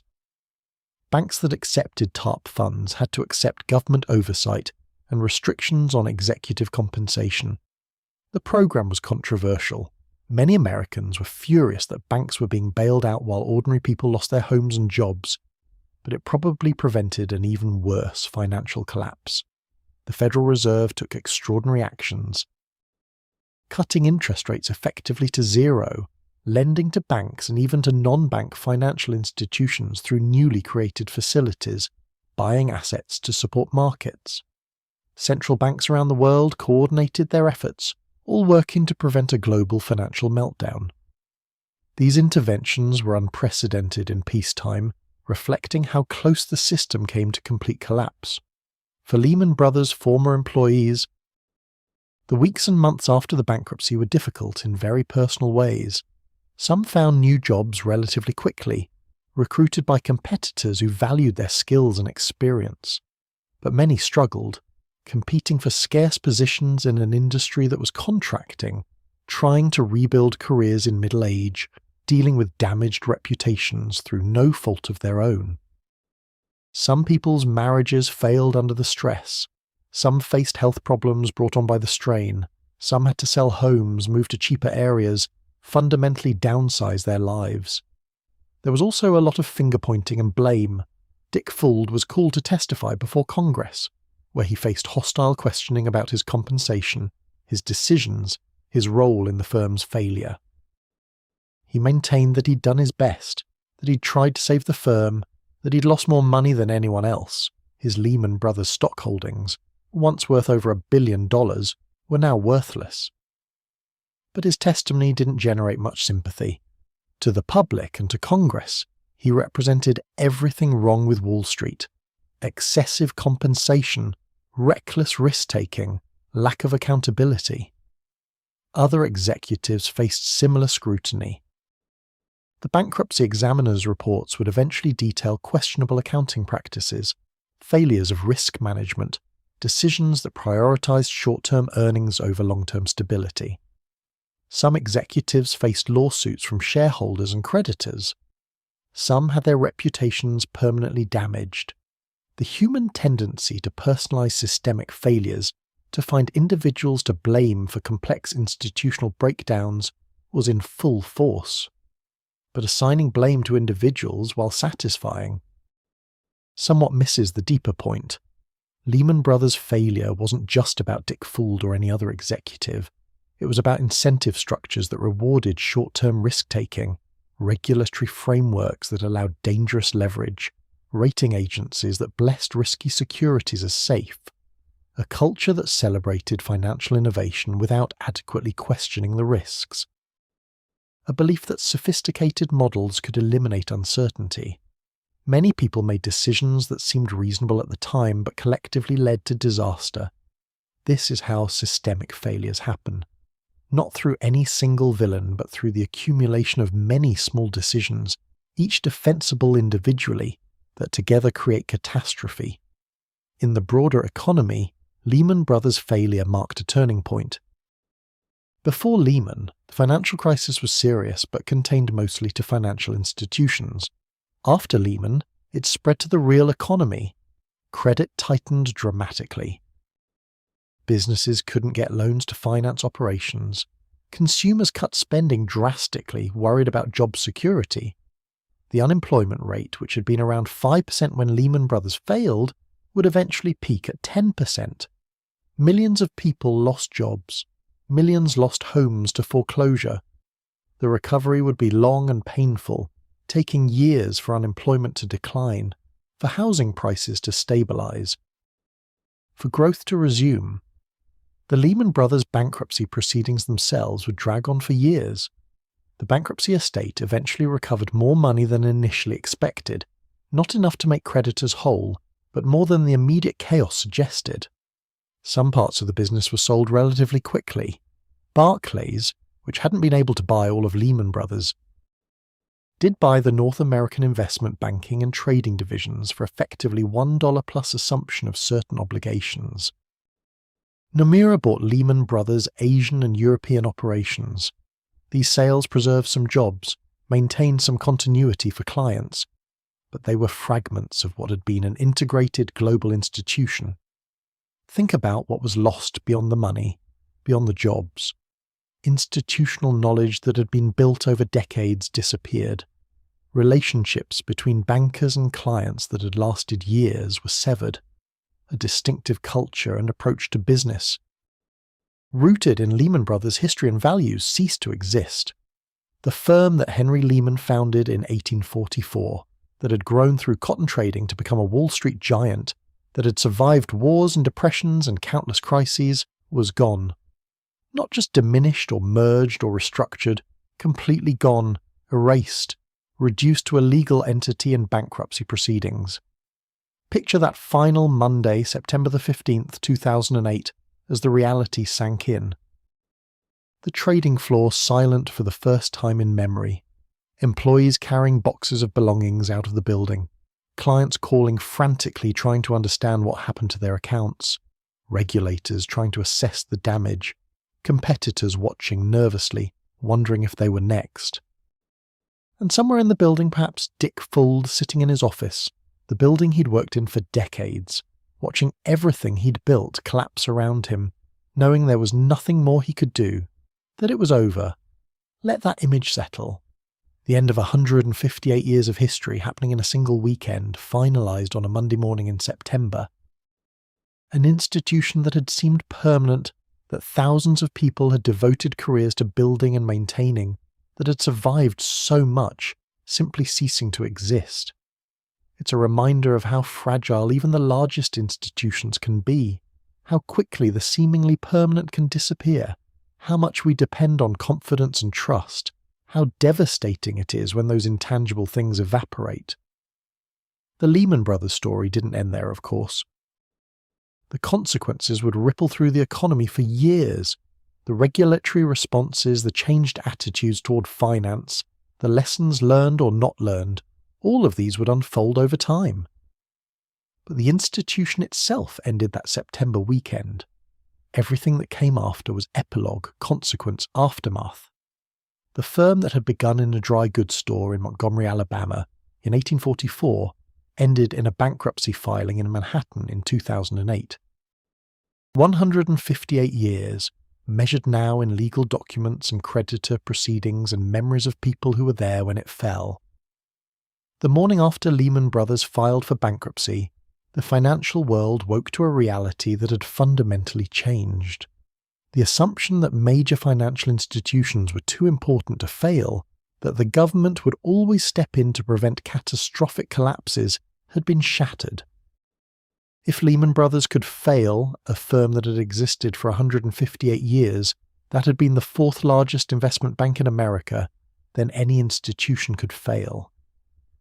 This uncertainty, this loss of the safety net that everyone had assumed existed, made everything worse. The immediate human cost played out in thousands of individual stories. Consider the Lehman Brothers employee who had worked there for 25 years, who had most of their retirement savings in company stock, who was now 55 years old and facing the prospect of starting over with almost nothing, or the recent college graduate who had joined Lehman Brothers straight from university, who had moved to New York for the job, who was now unemployed in the worst job market in decades with student loans to pay, or the administrative assistant who had been with the firm for 15 years, who had no college degree, who would struggle to find comparable employment elsewhere. These weren't just statistics. They were people with families, with mortgages, with children in school, with elderly parents depending on them. The bankruptcy destroyed not just wealth on paper, but actual lives, actual plans, actual futures that people had built carefully over years. Some of these people would recover, would find new jobs, would rebuild, but others wouldn't. Some careers never recovered. Some people took jobs far below their qualifications. Some left the industry entirely, bitter and disillusioned. The bankruptcy proceedings themselves were extraordinarily complex, involving bankruptcy courts in the United States and insolvency proceedings in multiple other countries. Lehman Brothers had operations in over 40 countries, had thousands of legal entities, had countless contracts and obligations that needed to be sorted out. The firm owed money to thousands of creditors, other banks, hedge funds, pension funds, individuals. Those creditors wanted to recover as much as possible. The bankruptcy trustees had to figure out what assets existed, what they were worth, who had priority claims. One particularly tragic group of creditors was Lehman Brothers' own employees. Many had retirement accounts invested in company stock, now worthless. Others were owed deferred compensation, bonuses that had been promised but not yet paid. These employees were unsecured creditors in the bankruptcy, meaning they would likely recover only pennies on the dollar, if anything. People who had worked for decades, who had been promised certain compensation, who had planned their lives around that money, were discovering it was gone. The bankruptcy examiner's report, released in March 2010 after more than a year of investigation, was damning in many respects. It detailed how Lehman Brothers had used accounting gimmicks to temporarily reduce reported leverage at quarter ends, making the firm appear safer than it actually was. It documented how executives had ignored warnings about the firm's real estate exposure, how risk managers who raised concerns had been sidelined, how short-term earnings had been prioritized over long-term stability. The report raised questions about whether executives had breached their fiduciary duties, whether they could be held personally liable for the firm's failure. But actually holding individuals accountable proved difficult. Corporate executives have significant legal protections. They can argue they relied on advice from lawyers and accountants, that they made decisions in good faith based on information available at the time, that business judgment should be respected even when it proves wrong. Civil lawsuits were filed, settlements were reached, but nobody went to jail. Dick Fuld and other top executives faced reputational damage and some financial penalties, but they weren't criminally prosecuted. This lack of individual accountability frustrated many people who felt that someone should pay for the enormous damage that had been done. The parts of Lehman Brothers that were sold to other firms had mixed fates. Barclays, which bought the North American investment banking and capital markets operations, integrated many Lehman Brothers employees and maintained relationships with many Lehman Brothers clients. For some former Lehman Brothers employees, the transition to Barclays was relatively smooth. They kept doing similar work, serving similar clients, just under a different name. For others, the cultural integration was difficult, or they were eventually let go as Barclays rationalized operations. Nomura, the Japanese bank that bought Lehman Brothers operations in Europe and Asia, faced bigger challenges. Cultural differences between Japanese banking culture and Lehman Brothers' aggressive American culture created friction. Many senior Lehman Brothers employees who went to Nomura eventually left. The integration was considered largely unsuccessful, and Nomura eventually scaled back or exited many of the businesses it had acquired from Lehman Brothers. The institutional knowledge and relationships that had existed at Lehman Brothers proved difficult to transfer intact to new owners. For the financial industry broadly, Lehman Brothers' failure triggered profound changes. Regulatory reform became inevitable. In the United States, this resulted in the Dodd-Frank Wall Street Reform and Consumer Protection Act, signed into law in July 2010. The law was over 2,000 pages long and represented the most comprehensive financial regulation since the Great Depression. It created new regulatory bodies, imposed stricter capital requirements on banks, restricted certain types of risky trading, established procedures for winding down failing financial institutions without taxpayer bailouts. The law was controversial. Banks argued it went too far, that excessive regulation would stifle economic growth, that American financial institutions would be put at a competitive disadvantage relative to foreign banks. Consumer advocates argued it didn't go far enough, that it left loopholes, that banks were already finding ways around the restrictions. The debate about appropriate financial regulation continues to this day, with different political parties and different economists offering very different views about what went wrong and how to prevent it from happening again. One key provision of Dodd-Frank was the Volcker Rule, named after former Federal Reserve Chairman Paul Volcker. It restricted banks from engaging in proprietary trading, using their own capital to make speculative bets rather than serving client needs. This was meant to prevent banks from taking excessive risks with federally insured deposits. But defining what constitutes proprietary trading versus legitimate market making for clients proved incredibly complex. And the rule's implementation was delayed for years while regulators tried to write workable regulations. Capital requirements for large banks were also significantly increased. Banks had to hold more equity capital relative to their assets, reducing their leverage. The highest quality capital, common equity, had to be a larger percentage of the total. This made banks safer but also less profitable, at least in theory. Banks couldn't generate the same returns on equity when they were required to hold more equity. This was intentional, Regulators wanted to reduce the risk of failure even if it meant reducing profitability. The concept of quote 2 was directly addressed, though not eliminated. Large. Systemically important financial institutions were designated for enhanced supervision.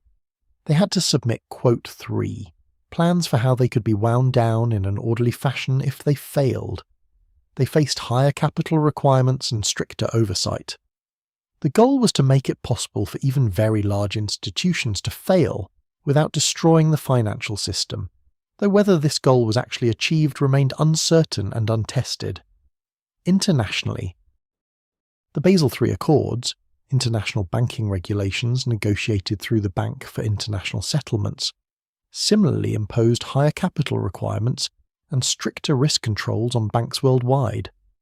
There was recognition that in a globalized financial system, problems in one country could quickly spread to others, as Lehman Brothers' failure had demonstrated. Coordination among regulators in different countries improved, though significant differences in regulatory approaches remained. The human side of the aftermath played out over years. Many former Lehman Brothers employees eventually found new jobs, rebuilt careers, recovered financially if not emotionally. But the experience left scars.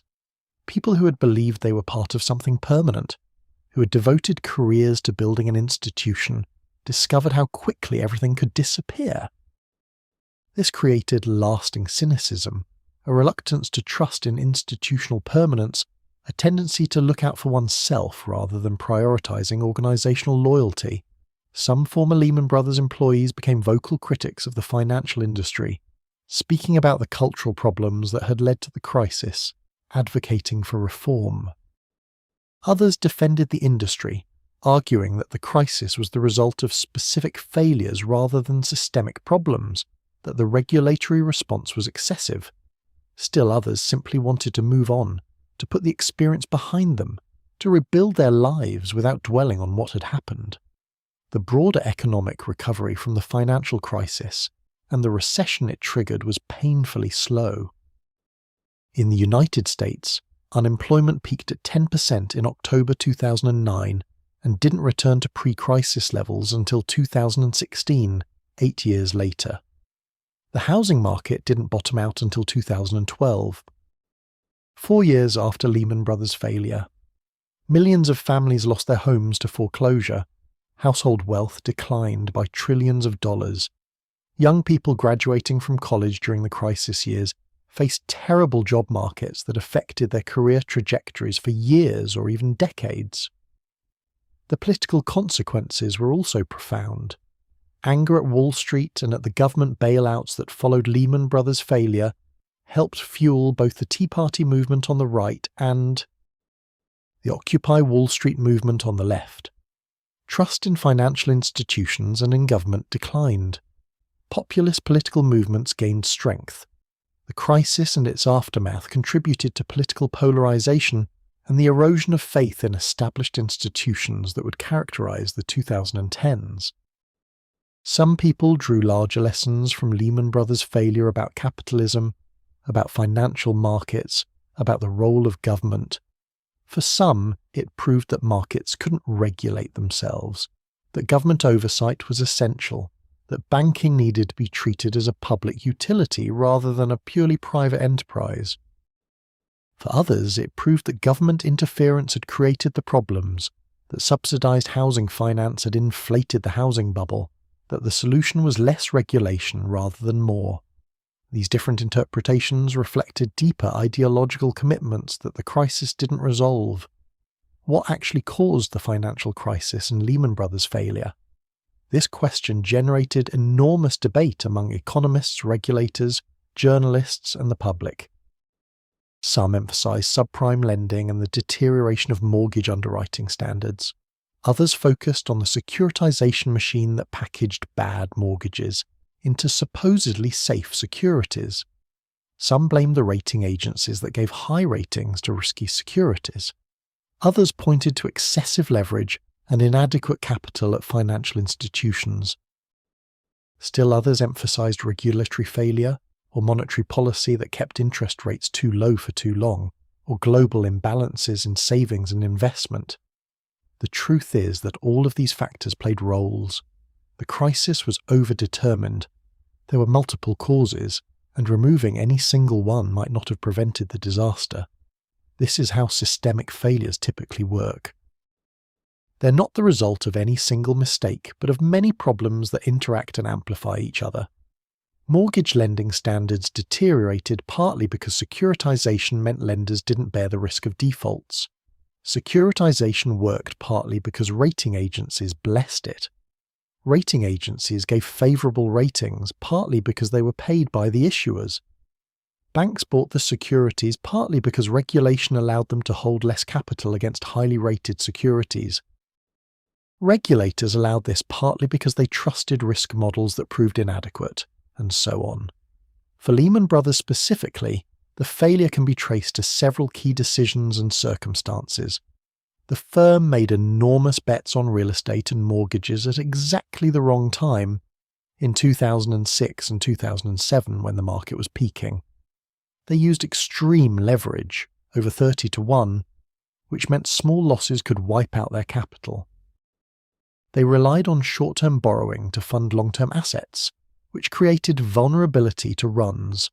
They ignored or sidelined internal warnings about risk. They engaged in questionable accounting to hide their true leverage. And when crisis came, they couldn't find a buyer and the government chose not to rescue them. Could Lehman Brothers have been saved? This question haunted regulators and sparked enormous debate.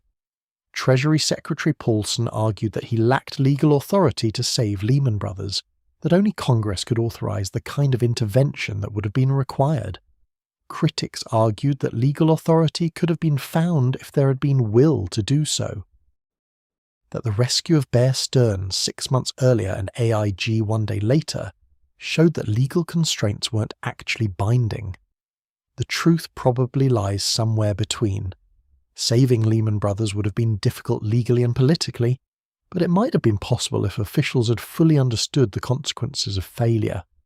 The decision not to save Lehman Brothers was likely the most consequential financial policy decision of the 21st century to that point. It's impossible to know what would have happened if Lehman Brothers had been rescued. Maybe the financial crisis would have been less severe, or maybe it would have just postponed the reckoning. But we know what did happen. Lehman Brothers failed, and the failure triggered a cascade of consequences that devastated the global economy and changed financial regulation permanently.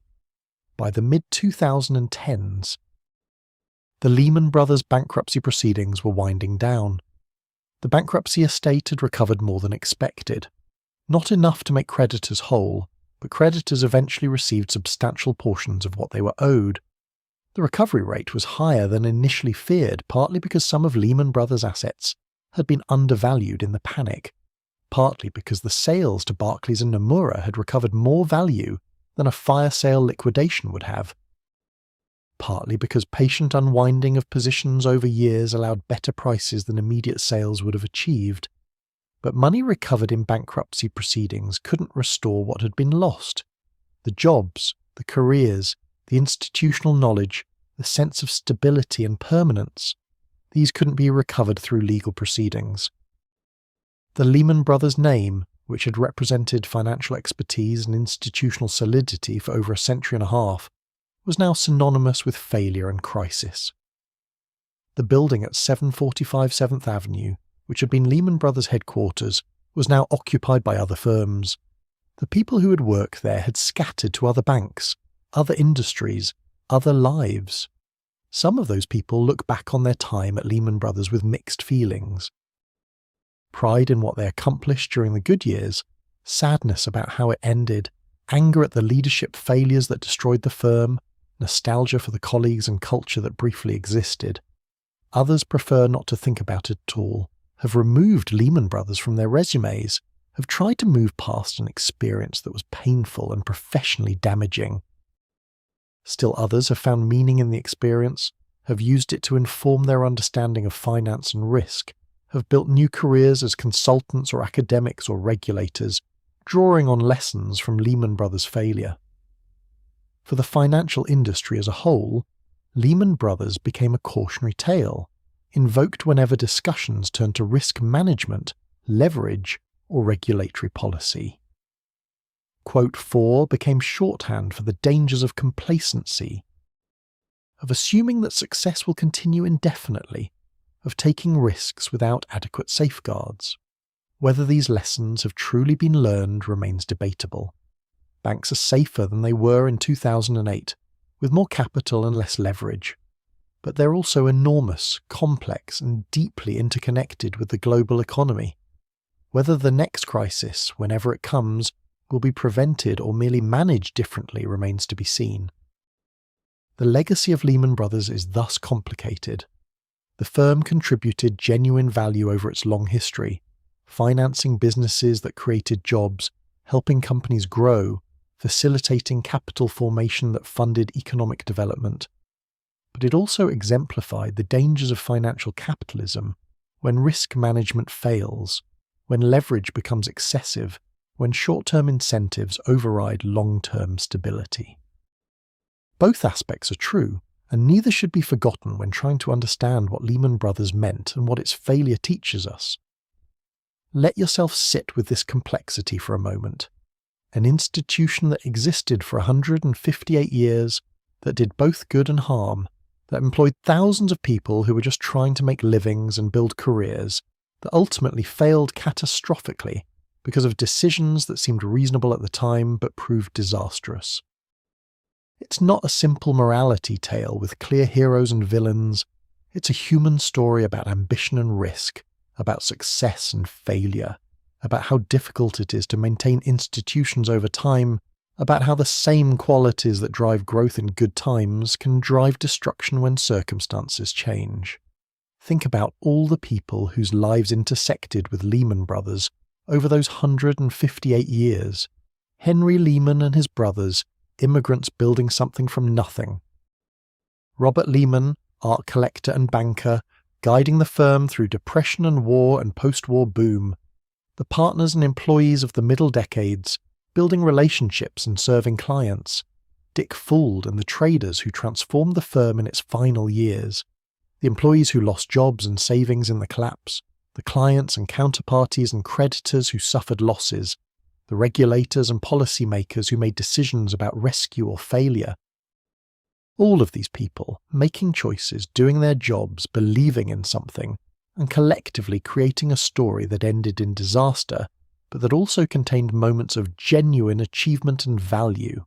Let that whole long arc of history wash over you, from 1844 to 2008, from a dry goods store in Montgomery to a Wall Street giant, from cotton trading to mortgage-backed securities, from partnership to public corporation, from family enterprise to professional management, from conservative banking to aggressive trading. So many changes, so many transformations, all bearing the same name, all claiming continuity with what came before, yet becoming something fundamentally different along the way, and then suddenly ending. Not gradually declining, but catastrophically collapsing in a single weekend. The rise and fall of Lehman Brothers. Let it settle, let it rest, as we move toward our final thoughts. And so we've travelled together through 158 years of history, from a small dry goods store in Alabama to the largest bankruptcy in American history. We've watched an institution rise through patience and relationships, transform through ambition and innovation, and finally fall through leverage and risk that became too much to bear. It's a story about human enterprise, about the things we build and believe will last forever, about how even the mightiest institutions are more fragile than we imagine. If you take anything from this long journey, perhaps let it be this: that nothing built by human hands is truly permanent, that success and failure are often separated by the thinnest of margins, that the same qualities that create greatness in one era can cause destruction in another. The people who built Lehman Brothers weren't villains or heroes. They were people like us, doing their best with the knowledge they had, making choices that seemed reasonable at the time, unable to see what was coming. Wherever you are right now, in whatever time you're listening to this, You're part of that same ongoing story of human striving and building, and occasionally failing. Rest in that knowledge. Let the weight of Lehman Brothers' long history settle around you like a blanket. Let yourself drift into sleep knowing that institutions rise and fall, but human resilience endures. Good night. Let it all go now. Just rest.